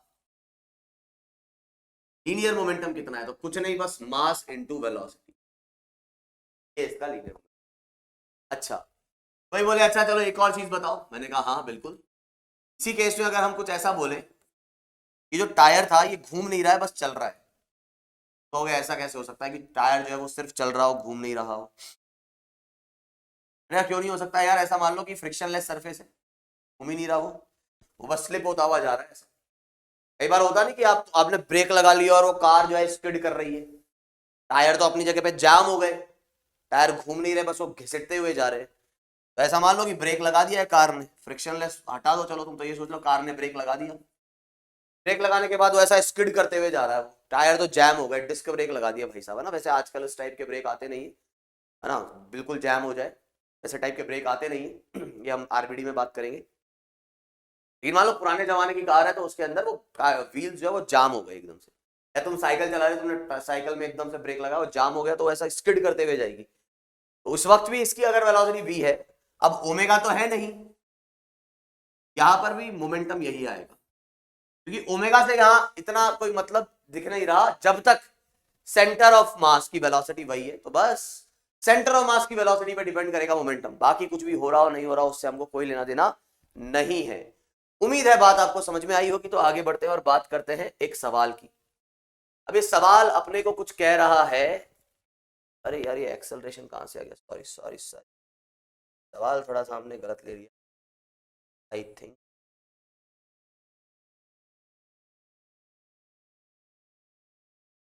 तो अब आपको कह रहा है कि find the momentum of the rod rotating with omega about its axis passing from its one and. तो आपको क्या कह रहा है यहां पर, आपको ये कह रहा है कि एक एक्सिस है जिसके अबाउट एक रॉड जो है वो रोटेट हो रही है, क्या हो रही है, ये रॉड रोटेट हो रही है ना। या ऐसा भी मान सकते हो कि टाइप की चीज मान लो कि रॉड अपने पास कुछ ऐसी थी, ये मैंने ना आपको वर्क एनर्जी पावर में आई थिंक इसका मैंने मोमेंटम निकाला, नहीं सर्कुलर मोशन में, सॉरी सर्कुलर मोशन में मैंने इस रॉड का मोमेंटम निकलवाया था आपसे इंटीग्रेट करके, तो काफी बच्चों को समझ नहीं आया था। अब सुन लो इसका सही मतलब इजी अप्रोच। सवाल में दिया गया कि रॉड जो है वो घूम रही है कुछ ओमेगा से और इसका मास जो है वो अपने पास है m और लेंथ है इसकी l, और आपसे यहां पूछा गया कि भैया रॉड का मोमेंटम कितना होगा, तो आप दर दर की ठोकरें खाने से अच्छा है कि कहां जाए, सेंटर ऑफ मास पे जाए और उसको बोले कि बता ए सेंटर ऑफ मास तेरी वेलोसिटी क्या है। सेंटर ऑफ मास कहेगा देखो साहब मैं एकदम सीधा साधा आदमी हूं, मैं जो हूँ यहाँ क्या कर रहा हूँ, सर्कुलर मोशन करता हुआ आपको दिख रहा होगा। तुम बोलोगे हाँ यार भाई कर तो रहा है तू, रॉड जैसे ऐसे घूम रही है तो तू भी सर्कुलर मोशन कर रहा है। और सर्कुलर मोशन अगर साथ में कर रहा हूं तो ये वाली डिस्टेंस जो है आपको L/2 भी समझ में आ रही होगी। तो इसी को आप रेडियस कह सकते हैं। ये मेरा सेंटर है और ये डिस्टेंस L/2। बोलोगे हाँ। और साहब अगर ये रॉड ओमेगा से घूम रही है तो यार मेरा भी ओमेगा वही है और V is equals to omega r, आपको सर्कल में पढ़ाया ही होगा निखिल सर ने। वो अलग बात है समझ नहीं आया, लेकिन पढ़ाया तो है। क्या क्या आएगा VCM, वो आएगा omega r. VCM is omega r, r is L/2। बस मामला यहीं पे खत्म हो जाता है, ठीक है। और रॉड का जो मोमेंटम आता है वो ये आ जाता है कितना कि m ओमेगा L/2। बस ही रहो जिंदगी में, और कुछ करना ही नहीं। m ओमेगा L/2, बस खत्म खत्म। अब एक मैं आपको यहाँ पे घर पे एक टास्क दे रहा हूं कि आप इसकी काइनेटिक एनर्जी भी प्लीज निकाल दीजिए। And please don't use that formula half I omega square, जिसको पता है वो ये यूज ना करे, इसको इंटीग्रेट करके निकाले, जस्ट आपको थोड़ा सा आइडिया देने के लिए, है ना। बाकी आरबीडी हम निकाल लेंगे। तो क्या करेंगे काइनेटिक एनर्जी निकालने के लिए, हर एलिमेंट, कोई भी एलिमेंट उठाया मैंने x डिस्टेंस पे, इसका मास dm और इसकी वेलोसिटी कितनी आ जाएगी, वो आ जाएगी ओमेगा x। इस छोटे से एलिमेंट की जो काइनेटिक एनर्जी आएगी वो आएगी हाफ dm ओमेगा x का स्क्वायर। और पूरे रॉड की अगर मुझे काइनेटिक एनर्जी निकालनी है तो वो आ जाएगी इंटीग्रेशन ऑफ डी के, x की वैल्यू 0 से x की वैल्यू l तक। सॉल्व करना, काइनेटिक एनर्जी निकालना और चेक करना क्या मोमेंटम ऑफ रॉड और काइनेटिक एनर्जी ऑफ रॉड में ये रिलेशन आता है कि नहीं आता। आपने पढ़ा होगा ना ये एक relation p square, sorry momentum is equals to under root of 2km, या kinetic energy is p square by 2m। तो ये रिलेशन जो है ना भाई साहब, ऐसे केसेस में वैलिड नहीं होता है ना। It is not valid, not valid for such cases. जब भी रोटेशन वोटेशन आ जाएगा ना तो ये वैलिड नहीं होगी फिर ये चीज। ये relation is only valid when there is a particle और there is translation motion. Rotation नहीं होना चाहिए, रोटेशन के आते ही ये मामला वैलिड नहीं होगा। निकाल के देखना, चेक करके देखना, वैलिड नहीं आएगा। ये आपके पास हो गया मोमेंटम ऑफ द रॉड, ठीक है। और कुछ, एक और सवाल मैं तुमसे पूछता हूं। अब जैसे मान लो मैंने क्या कहा, तो इसका यूटिलिटी कैसे है सेंटर ऑफ मास वाली चीजों की। तो मान लो आपको क्या कहा गया, आपको कुछ ऐसा कहा गया है भाई साहब एक टॉय ट्रेन है। क्या है, एक टॉय ट्रेन। तो टॉय ट्रेन क्या कर रही है, चल रही है कहां, ये इसका सर्कुलर ट्रैक है जिसपे वो चल रही है। और ये जो टॉय ट्रेन है इसका जो लेंथ है एग्जैक्ट इस सर्कल के आधे पाथ लेंथ के इक्वल, या आपके पास वो टॉय ट्रेन है।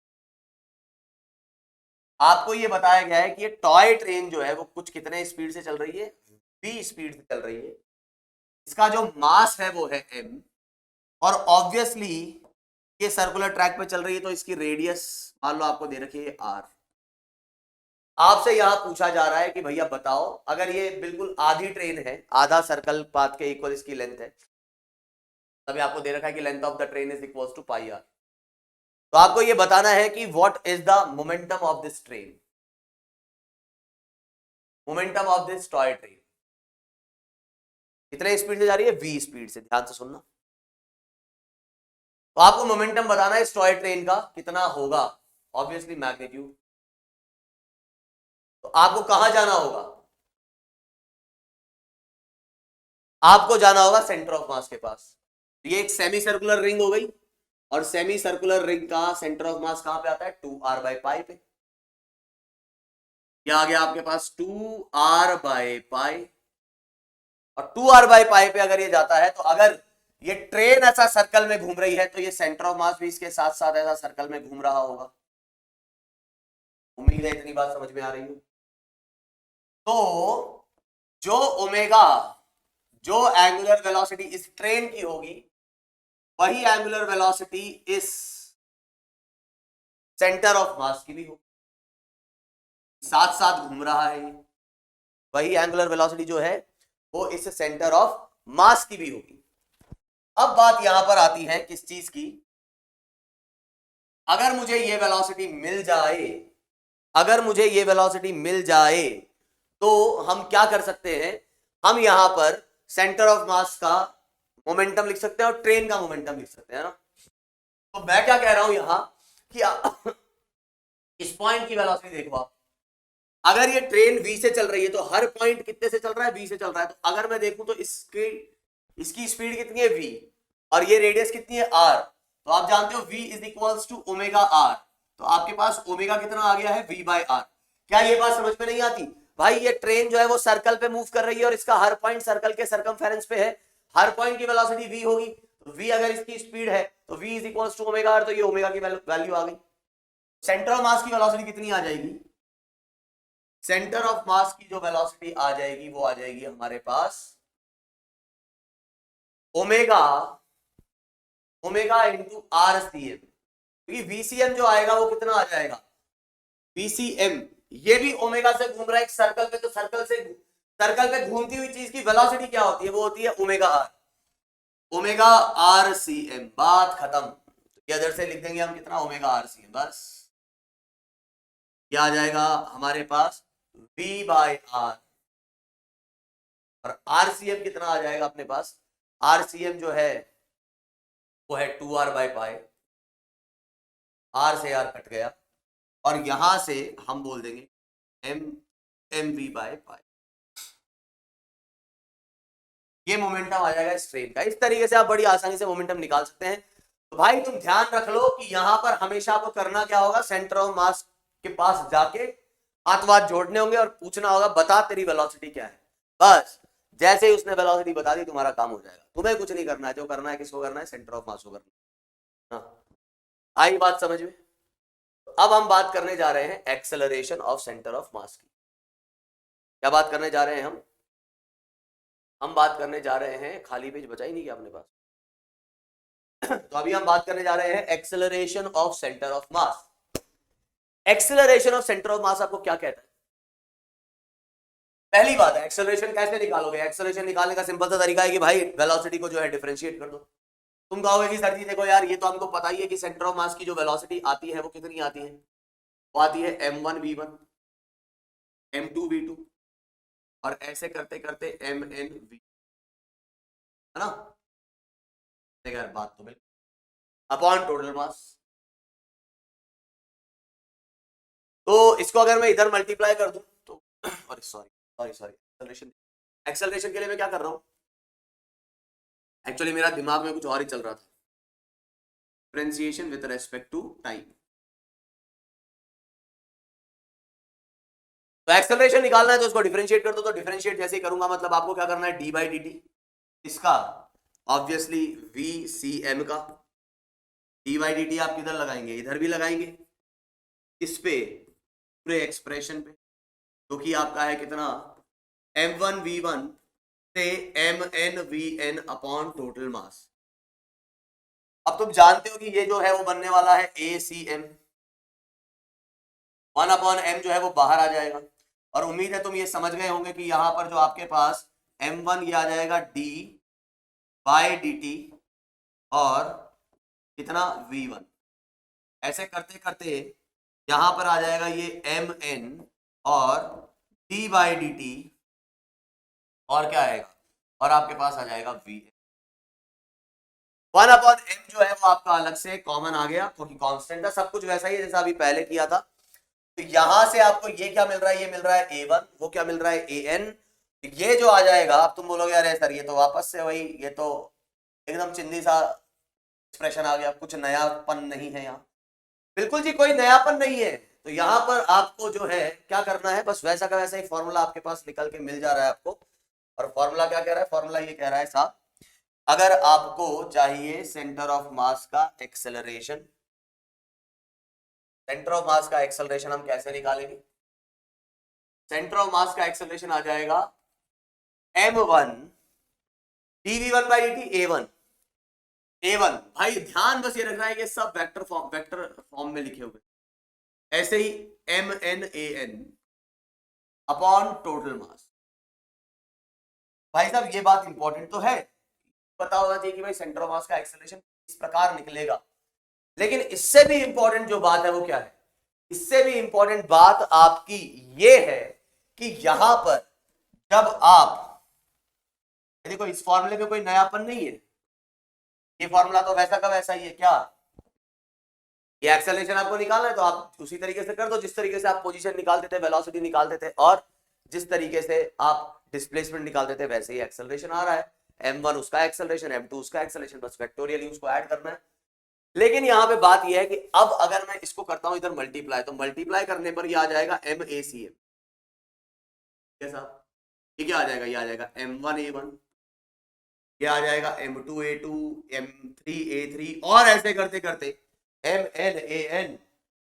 अब मैंने तुमसे पूछा कि भैया M1A1 क्या होता है, तो तुम बोलोगे सर हमको है ना न्यूटन ने एक चीज बताई थी हमको, ठीक है। न्यूटन जो है वो मेरे सपने में आए थे और हमको सिखा के गए थे कि न्यूटन का सेकंड लॉ याद रखना बेटा, और वो कितना होता है, वो होता है F = ma।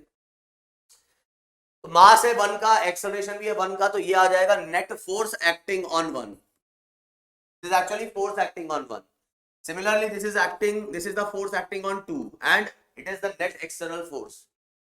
And similarly for the nth particle it is Fn, that is the force or net force acting on the nth particle Mn। अब आ जाओ भाई साहब,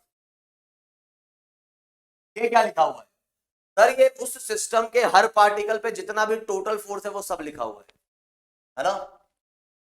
अब हो सकता है कि यहीं पे तुम, अब मैं जो लिखने वाला हूं उसमें तुम गच्चा खा जाओ, एक चीज मैं बताने वाला हूं, हो सकता है उसमें तुम गच्चा खा जाओ। ये आपको जो है कहां समझाई गई थी ये बात जो है आपको समझाई गई थी ऑलरेडी NLM में, कि भाई M1 के ऊपर नेट फोर्स लग रहा है। जैसे तो मैं बता ही देता हूं यार थोड़ा सा यहाँ पर, जैसे मान लो ये आपका M1 है, ये आपका M2 है, ये आपका M3 है, और ऐसे करते करते N। अब M1 पे जो फोर्स लग रहा होगा, चलो अभी 3 ही ले लेता हूं मैं। M1 पे मान लो M2 ने भी कुछ फोर्स लगाया, F12, और M2 पे M1 ने भी लगाया, F21। ऐसे ही M1 ने F3 पे फोर्स लगाया और F3 ने M1 पे लगाया। ऐसे ही 3 पे 2 ने कुछ फोर्स लगाया और 2 पे जो है 3 ने कुछ फोर्स लगाया, और बाहर से भी कुछ फोर्स इन पे अलग से लग रहे हैं। बाहर से मतलब कोई और, इन तीनों के अलावा कोई और है जो इस पे फोर्स लगा रहा है, कुछ फोर्स लगा रहा है इस पे, F2 और F3।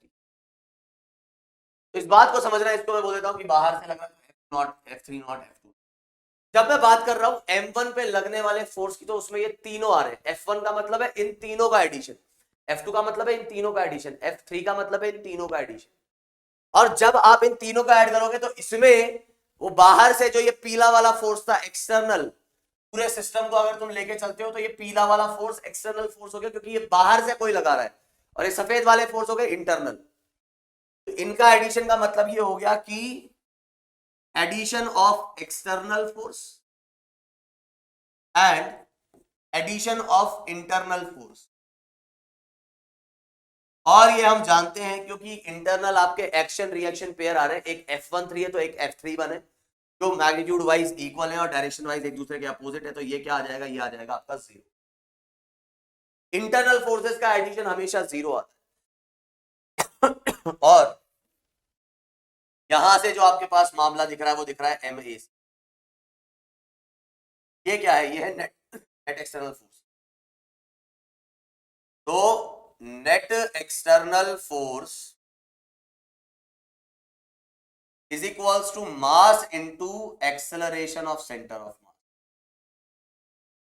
अगेन भाई बड़ा गजब का कंसेप्ट और बड़ा इंपॉर्टेंट कंसेप्ट, ध्यान से सुनना एक एक। यहां पर मैं ये समझाना चाह रहा हूं कि एक्सटर्नल फोर्स ही वो फोर्स है जो सेंटर ऑफ मास के एक्सेलरेशन पे असर डाल सकता है। अगर मान लो एक्सटर्नल फोर्स होता ही नहीं तो सेंटर ऑफ मास का एक्सेलरेशन भी 0 होता। तो आपको यहां से एकदम साफ साफ दिख रहा है, बड़ी इंपॉर्टेंट बात है, इसको उतने ही इंपॉर्टेंट तरीके से याद भी रखना है, ध्यान भी रखना है। याद मतलब ध्यान रखना है कि भाई सेंटर ऑफ मास के मोशन पे अगर कोई असर डालेगा तो वो एक्सटर्नल फोर्स ही है। अंदर वाले फोर्सेस का उस पर कोई असर नहीं पड़ेगा, कोई भी असर नहीं पड़ेगा। किसके ऊपर? सेंटर ऑफ मास के मोशन के ऊपर। क्यों? क्योंकि यहां साफ दिख रहा है acceleration of centre of mass is depending on what? The external force, not the internal force. यहां से आप कुछ ऐसा लिख सकते हैं, आपका जो ये इक्वेशन आ रहा है कि net external force on the system is mass of the system into acceleration of centre of मास। पहली बात तो आप यही समझ जाओ कि यहां से आपको ये पता लग जाता है कि अगर मुझे सेंटर ऑफ मास का एक्सेलरेशन पता है तो मैं बता सकता हूं कि नेट फोर्स सिस्टम पे कितना लग रहा है। आई बात समझ में? अगर मुझे सेंटर ऑफ मास का एक्सेलरेशन पता है तो मैं ये बता सकता हूं कि नेट फोर्स उस सिस्टम पे कितना लग रहा है। और अगर आपको जो है नेट फोर्स पता है तो आप एक्सेलरेशन बता सकते हो। इस तरीके से आप बात कर सकते हो। और यहां से जो एक इंपॉर्टेंट बात जो समझ के आ रही है अपने को वो ये है कि motion of centre of mass is dependent on the external forces। Motion से मतलब है उसके मोशन को अगर आपको चेंज करना होगा तो एक्सटर्नल फोर्स ही उसको चेंज करेगा, अदरवाइज कोई चेंज वहां पे नहीं होगा। एग्जाम्पल के तौर पे अगर मैं कहूं तो मान लो ऐसे ये रॉड थी, ये मार्कर था, इसको मैंने ऐसा फेंका, ये मार्कर को मैंने फेंका, फेंकते वक्त क्या हुआ कि ये मार्कर की हाँ, तो मार्कर का के ऊपर कुछ एंगुलर वेलोसिटी भी आ गई। तो जब फेंका तो ये घूमा भी, ये ऐसा घूमा भी और ऐसा गया भी, घूमते हुए ऐसा गिरा ही। तो आपको ये समझना होगा कि अगर ये घूम रहा होगा तो इसके मान लो सेंटर ऑफ मास की कुछ वेलोसिटी आ चुकी हो। जब आप इसको थ्रो करते हो, मान लो थ्रो करते वक्त ऐसा घूम रहा था और इसका सेंटर ऑफ मास कुछ इस डायरेक्शन में, तो बाकी और पॉइंट्स जो है उन पे तो और भी फोर्सेस लग रहे होंगे। जैसे कि इस वाले पॉइंट को देखूंगा तो इस पे mg भी लगेगा और ये रॉड से कनेक्टेड है तो रॉड भी इस पे ऊपर कुछ फोर्स लगा रही होगी। रॉड का इंटरनल पॉइंट है ना ये, तो बाकी के और पॉइंट्स इसके ऊपर फोर्स लगा रहे होंगे। लेकिन सेंटर ऑफ मास के मोशन को अगर मैं देखूंगा तो उसके ऊपर सिर्फ और सिर्फ एक्सटर्नल फोर्स ही असर डालेगा। और एक्सटर्नल फोर्स क्योंकि आपका सिर्फ और सिर्फ mg ही है, एक बार आपने फेंक दिया तो mg ही है, क्या होगा यहां पर ये कैसा जाएगा? ये ऐसा प्रोजेक्टाइल पाथ में जाएगा। कौन? Centre of mass. और रॉड का क्या होगा? रॉड जो होगी साहब वो ऐसा घूमते रहेगी, रॉड ऐसे घूमते हुए जा रही होगी।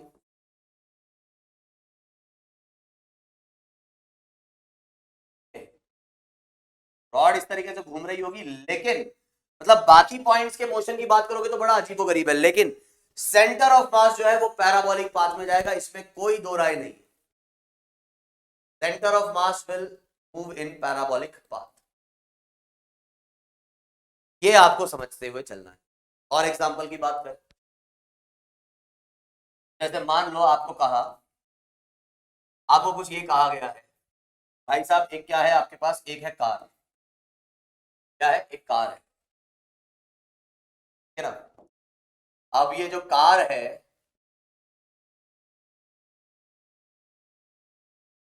कार जो है वो कितने वेलोसिटी से चल रही है भाई? कार जो है उसकी स्पीड है आपको कुछ दी हुई, v स्पीड से कार चल रही है। अब कार के जो व्हील्स हैं वो भी क्या कर रहे होंगे? वो घूम रहे होंगे और साथ ही साथ चल भी रहे होंगे।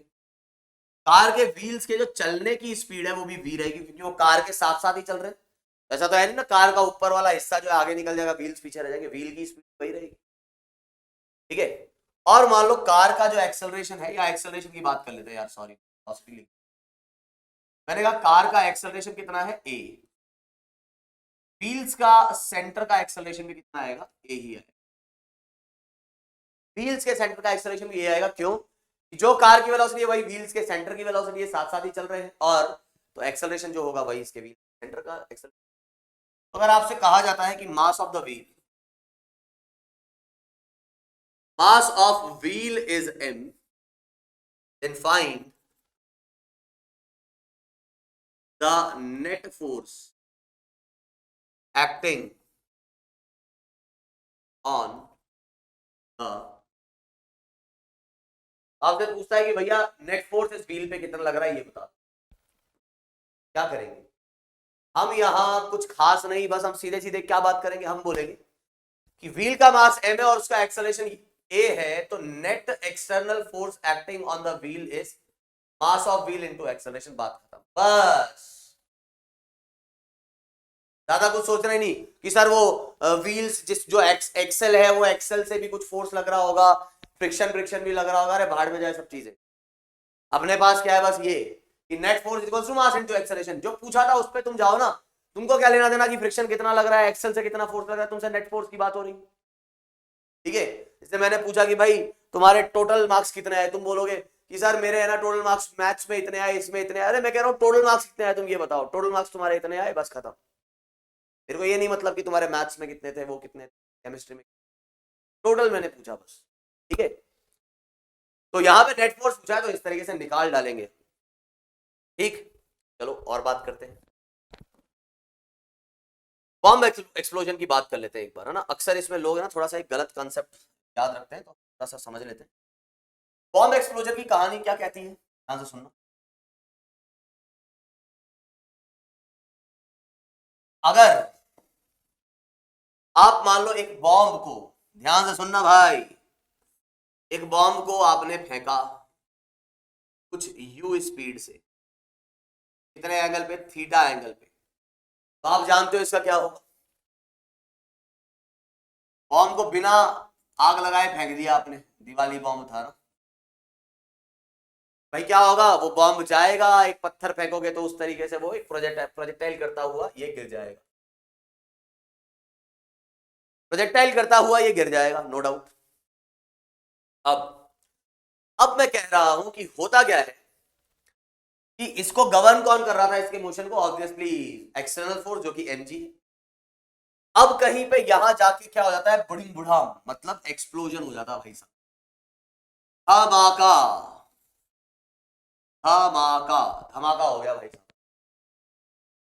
एक्सप्लोजन हो गया तो क्या हो गया, चितड़े चितड़े हो गए भाई साहब, बॉम्ब के टुकड़े टुकड़े हो गए, चितड़े चितड़े हो गए, टुकड़े बहुत सारे टुकड़े हो गए भाई। अब ये जो भी इस बॉम्ब के टुकड़े हुए, ये सब टुकड़े जो हैं, आप भी समझते हो कि हर पॉसिबल डायरेक्शन में वो जाएंगे, मतलब इधर उधर जाएंगे। अब 3 टुकड़े हुए, 2 टुकड़े हुए, अपने को नहीं लेना देना कितने हुए, 10 हुए, 15 हुए, 1000 हुए। बात यह है कि भाई इस बॉम्ब के टुकड़े 1000 हुए, कोई यहां गिरा कोई वहां गिरा। यहां पर बात यह है कि वो सब कुछ जो एक्सप्लोजन हुआ वो किसकी वजह से था, क्या ग्रेविटी ने तोड़ा क्या इसको, जी नहीं। आपने जो आग लगाई थी उस बारूद में, जब वो आग पहुंची तो बारूद के अंदर केमिकल रिएक्शन हो गई, जिससे कि खतरनाक इंटरनल फोर्सेस, एक धमाका जो हुआ तो ये सब इंटरनल फोर्सेस की वजह से हुआ, इसके अंदर के फोर्स थे जिसने इसको तोड़ा। तो यहां पर इन्वॉल्वमेंट जो आया एक्सप्लोजन के बाद, वो इंटरनल फोर्स की वजह से था explosion. External force has nothing to do with the explosion, mg ने कुछ नहीं किया भाई साहब। और mg एक्सप्लोजन से पहले या बाद में, mg तो mg लग रहा है, तो अगर एक्सप्लोजन नहीं भी होता तो भी सेंटर ऑफ मास तो इसी पाथ को फॉलो कर रहा होता, और एक्सप्लोजन होने के बाद भी centre of mass will follow the same path, centre of mass will follow the same path. क्यों? क्योंकि फोर्स में कोई तब्दीली नहीं हुई है एक्सटर्नल फोर्स। भले ये सारे टुकड़े अजीबोगरीब पाथ पे जाए, ये कुछ मान लो ऐसा जाए, ये कुछ ऐसा ऊपर जाके नीचे गिर जाए, ये कुछ ऐसा गिर जाए, ये कुछ यहां जाके ऐसा गिर जाए, लेकिन सेंटर ऑफ मास अपने भाई साहब यहां जाके ही गिरेंगे। अब इसमें एक चीज सुनना, सेंटर ऑफ मास कब तक इस पाथ पे रहेगा। यहां पे कई लोग एक चीज इग्नोर करते हैं, वो मैं बता रहा हूं तुमको, वो इग्नोर कर जाते हैं इस बात को, मैं बता देता हूं तुम्हें। मैं क्या कह रहा हूं कि सेंटर ऑफ मास कब तक इस पाथ पे रहेगा। सिंपल सी बात है, जब तक एक्सटर्नल फोर्स mg है तब तक सेंटर ऑफ मास इस ही पाथ पे रहेगा, नो डाउट। जब तक एक्सटर्नल फोर्स mg है तब तक सेंटर ऑफ मास जो है वो इसी पाथ पे रहेगा। अगर मान लो सेंटर ऑफ मास से पहले कोई टुकड़ा गिर जाता है, जो पॉसिबिलिटी है, ये एक्सप्लोजन हुआ तो एक टुकड़ा नीचे बहुत तेजी से निकल रहा होगा, मान लो धमाका हुआ तो ये बहुत तेजी से निकल रहा है, बिल्कुल पॉसिबिलिटी है कि कोई टुकड़ा बहुत पहले ही आके टकरा जाए जमीन से।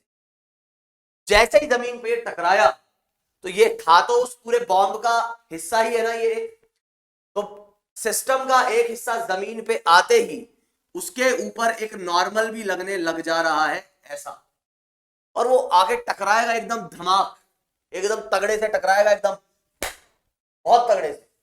तो यहां से इसको क्या होगा, बहुत तेज फोर्स मिलेगा एक नॉर्मल का।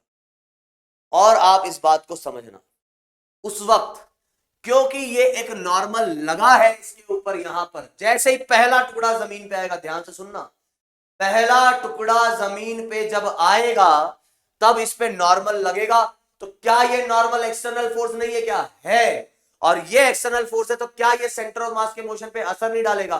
क्यों नहीं डालेगा भाई, ये डालेगा, और सेंटर ऑफ मास फिर इस पाथ पे नहीं रहेगा। ये सेंटर ऑफ मास लिख लेना अपनी अपनी भाषा में, तो भी तुम्हें पसंद हो भाई, राजस्थानी, हरियाणवी, है ना, भोजपुरी या बिहारी या मराठी, ठीक है, या इंग्लिश या हिंदी, जो तुम्हें पसंद उसमें लिख लेना कि मैं जो कह रहा हूं। अक्सर लोग ऐसा बोलते थे कि सेंटर ऑफ मास जो है इस पाथ को फॉलो करेगा। जी हाँ, बात सही है, लेकिन कब तक, जब तक कि सारे टुकड़े हवा में, जैसे ही एक भी टुकड़ा जमीन पे आया सेंटर ऑफ मास पाथ को अपने हट जाएगा, उस पाथ से हट जाएगा, है ना। तो दिख लेना कि it will follow the same path till the moment when one of the particle comes to the surface। हाँ, अब कई बार कुछ ऐसी कंडीशन आपको दे देता है कि पार्टिकल जो है वो इस तरीके से, या बॉम्ब जो है वो इस तरीके से एक्सप्लोड होता है, सारे टुकड़े जो है एक साथ ही नीचे गिरेंगे। सारे टुकड़े एक साथ नीचे गिरेंगे तो सेंटर ऑफ मास भी उन्हीं के साथ नीचे गिरेगा। तुम बोलोगे सर समझ नहीं आई बात, मैंने कहा मैं समझाता हूं ना यार, टेंशन।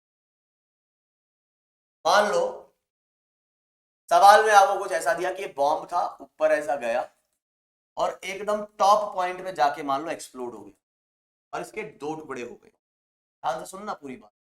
टॉप मोस्ट पॉइंट पे वेलोसिटी कैसी थी,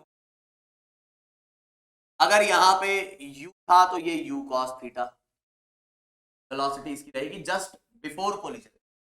जस्ट आफ्टर कोलिजन आपको कह दिया गया है कि इसके दो टुकड़े हो चुके हैं, मान लो एक टुकड़ा आ चुका है रेस्ट पे और दूसरा टुकड़ा जो है वो इधर जा रहा है।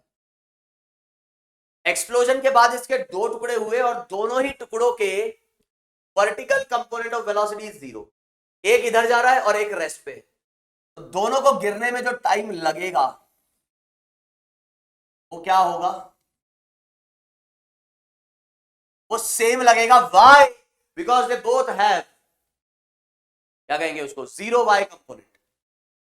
दोनों अगर गिर रहे हैं ऐसे, तो अब ऐसा तो हो नहीं सकता ना कि ये दोनों साथ साथ गिर गए और सेंटर ऑफ मास बाद में गिरेगा।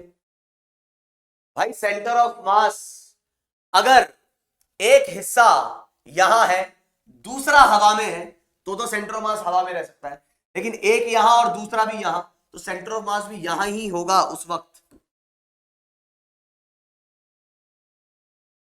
भाई ऐसा नहीं हो सकता ना कि सारे टुकड़े पड़ गए जमीन पे, सेंटर ऑफ मास हवा में ही पड़ा है। सेंटर ऑफ मास हवा में नहीं हो सकता अगर सारा मलबा जो है वो नीचे पड़ा है। ये दोनों साथ साथ गिर रहे हैं तो सेंटर ऑफ मास भी क्या होगा, ये साथ साथ जमीन पे टकराएगा। तो जब ये जमीन पर टकराया तब सेंटर ऑफ मास भी जमीन पे आ गया। तो यहां इस केस में आप कह सकते हो कि हाँ ये पूरा पैराबोलिक पाथ फॉलो करेगा, ये पाथ से डिविएट नहीं होगा, यहां ये पूरा यहां आके टकराएगा। और अगर मान लो इसके दो टुकड़े हो गए थे, एक m/2 और एक दूसरा भी m/2, ये तो यहीं गिर गया क्योंकि वो रेस्ट पे था, तो ये कहां गिरेगा, ये रेंज आपकी आ रही है r/2, r/2 की दूरी पे जाके बाकी का m/2 गिरेगा। क्यों? क्योंकि सेंटर ऑफ मास मिड में आना चाहिए, दोनों मास इक्वल है। बात समझ में आ रही है क्या? ये क्वेश्चन करवा दिया है मैंने तुम्हें एक एग्जांपल के साथ, लेकिन इसमें ऐसा नहीं कि रट लो चीजें, पता लगे सर मतलब रटो मत मेरे भाई, समझो ऐसा क्यों हो रहा है।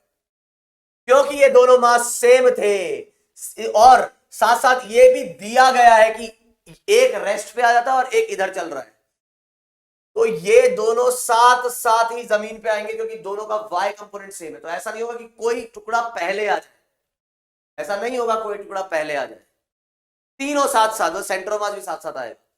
फिर मोशन पे हमेशा एक्सटर्नल फोर्स क्या रहा, mg रहा, और mg रहा तो सेंटर ऑफ मास अपने पोजीशन को छोड़ेगा नहीं, मतलब पाथ को छोड़ेगा नहीं, सॉरी, वो यहां आके गिर जाएगा, तो ये रेस्ट पे था इसलिए तो सीधे नीचे गिर जाएगा आधी रेंज पे। आर क्या है आपकी रेंज, आधी रेंज पे ये गिर जाएगा, सेंटर ऑफ मास यहां रहा तो अगला जो है r/2 पे। सर अगर ये कुछ m/3 और वो 2m/3 होता तो समझ ही गए हो फिर करना क्या है, ये थोड़ा नजदीक पड़ता।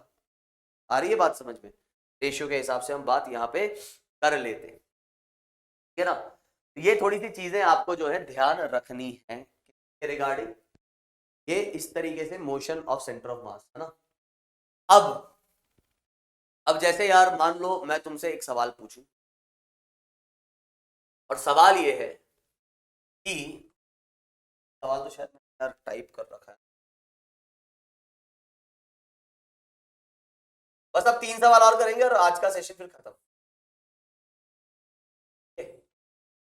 आओ देखो ये सवाल क्या कह रहा है, सवाल यहाँ पे कह रहा है, टाइम कितना हो गया, सवाल ये कह रहा है अपने को, 2 particles of equal mass have initial velocity 2i cap and 2j cap. First particle has constant acceleration while the other acceleration of second particle is always 0.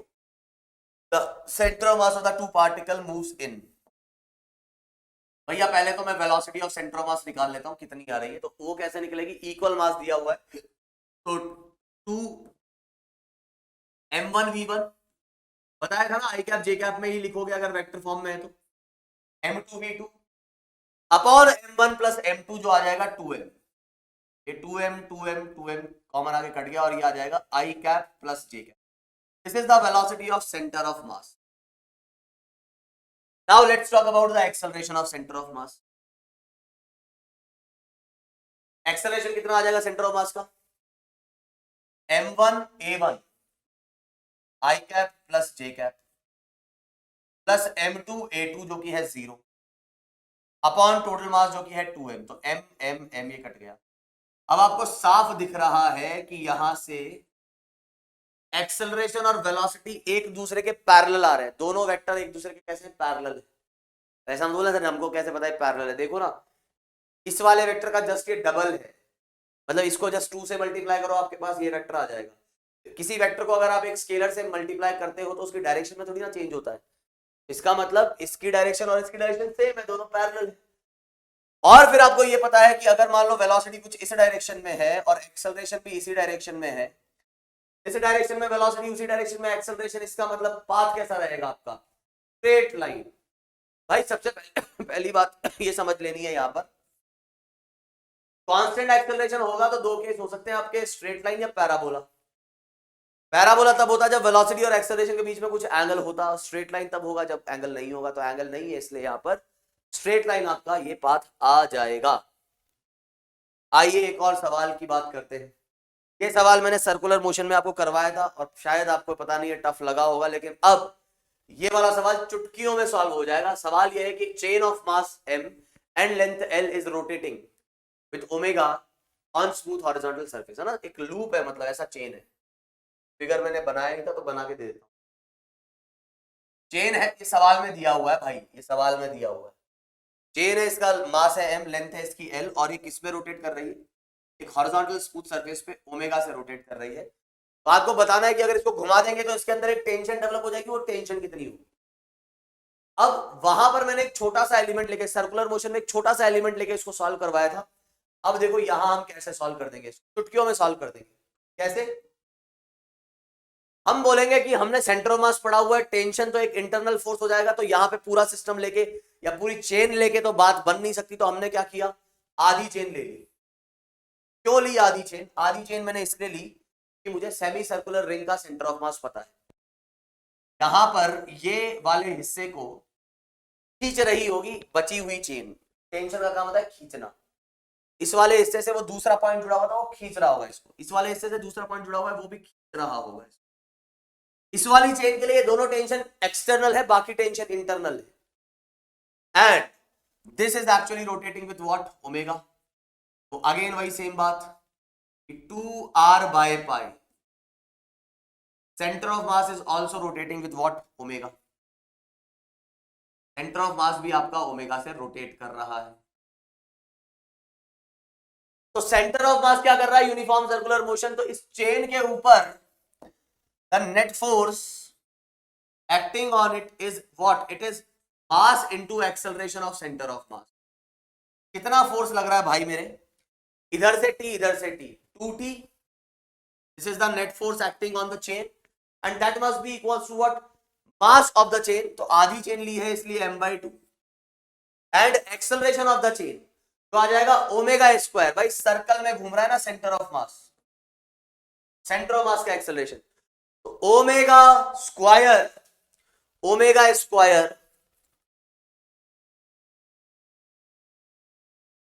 RC। Circle में तुम्हें बताया था दो ही टाइप के एक्सेलरेशन होते हैं, रेडियल और tangential. तो यूनिफॉर्म सर्कुलर मोशन है तो यहां पर टेंजेंशियल तो होगा नहीं, कौन होगा, सिर्फ और सिर्फ रेडियल। रेडियल कितना होता है, ओमेगा स्क्वायर R, तो ये आ जाएगा ओमेगा स्क्वायर R, बस सेंटर ऑफ मास का रेडियस। अब यहां से आपके पास जो कट रहा है वो काट दो, टेंशन जो आ रहा है वो आ जा रहा है T equals to m omega square R/2π। हालांकि R आपको गिवन नहीं है, हमको L गिवन है, तो हम लिखेंगे यहां पर कि 2πr इक्वल्स टू L। तो R इज एक्चुअली, R की वैल्यू आ जाएगी L/2π। R की वैल्यू कितनी आ जाएगी, L/2π आ जाएगा m ओमेगा स्क्वायर L/4π²। ये अपने पास जो है टेंशन निकल जाएगा एकदम जस्ट चुटकियों में, कुछ इसमें बचा नहीं, कुछ करना नहीं, बहुत ही आसान से तरीके से ये निकल गया। अब ये सवाल जो है ना आप खुद से ट्राई करना, रॉड वाला। क्या है रॉड वाला सवाल का आंसर आपको पता ही है, सर्कुलर मोशन में मैंने करवाया हुआ है ना। अब इतना आलस मत दिखाना कि तुम बोलो अरे सर हमको सर्कुलर मोशन वाला लेक्चर देखना पड़ेगा। भाई इतना आलस नहीं चलेगा, है ना। हम थोड़ी मेहनत कर रहे हैं तो थोड़ी सी मेहनत आपको भी करनी पड़ेगी। ऐसा नहीं कि बस कभी कभी आ रहे हो कभी कभी देख रहे हो, ऐसे थोड़ी ना चीजें समझ में आती है। ठीक है, तो लेक्चर को प्रॉपरली देखोगे तब जाके हर चीज समझ में आएगी। यहां अब आपको बताना है कि अगर ये रॉड ऐसा ओमेगा से घूम रही है, कांस्टेंट ओमेगा से, तो यहां as a function of x tension आपको ढूंढ, थोड़ा सा हिंट में दे दूं, आप ये पूरी रॉड उठा लेना, कहां से कहां तक, की लेंथ की L-x। इस पूरी रॉड के FBD की अगर आप बात करेंगे, आपको ये समझ में आना चाहिए, इस पे एक टेंशन लग रही होगी इधर, और इसका जो सेंटर ऑफ मास है उसकी रेडियस कितनी आ रही है, वो आ रही है x प्लस L-x/2। इसका आधा L-x/2, तो ये रेडियस आ जाएगी। तो ये सेंटर ऑफ मास इस सर्कल में घूम रहा है, ठीक है। तो ये भी ओमेगा इससे ही घूम रहा है, तो इसकी जो रेडियस, इसका जो रेडियस आ जाएगा वो आ जाएगा L+x/2। बाकी अब मैं कुछ नहीं बोलूंगा, टेंशन तुमको निकालनी है। आज का मामला जो होता है यहीं पे समाप्त। That's it for today session. बाकी की बात हम करेंगे इन द नेक्स्ट क्लास। तब तक के लिए bye, take care, have a nice day and जय हिंद। ठीक है, चलिए जी।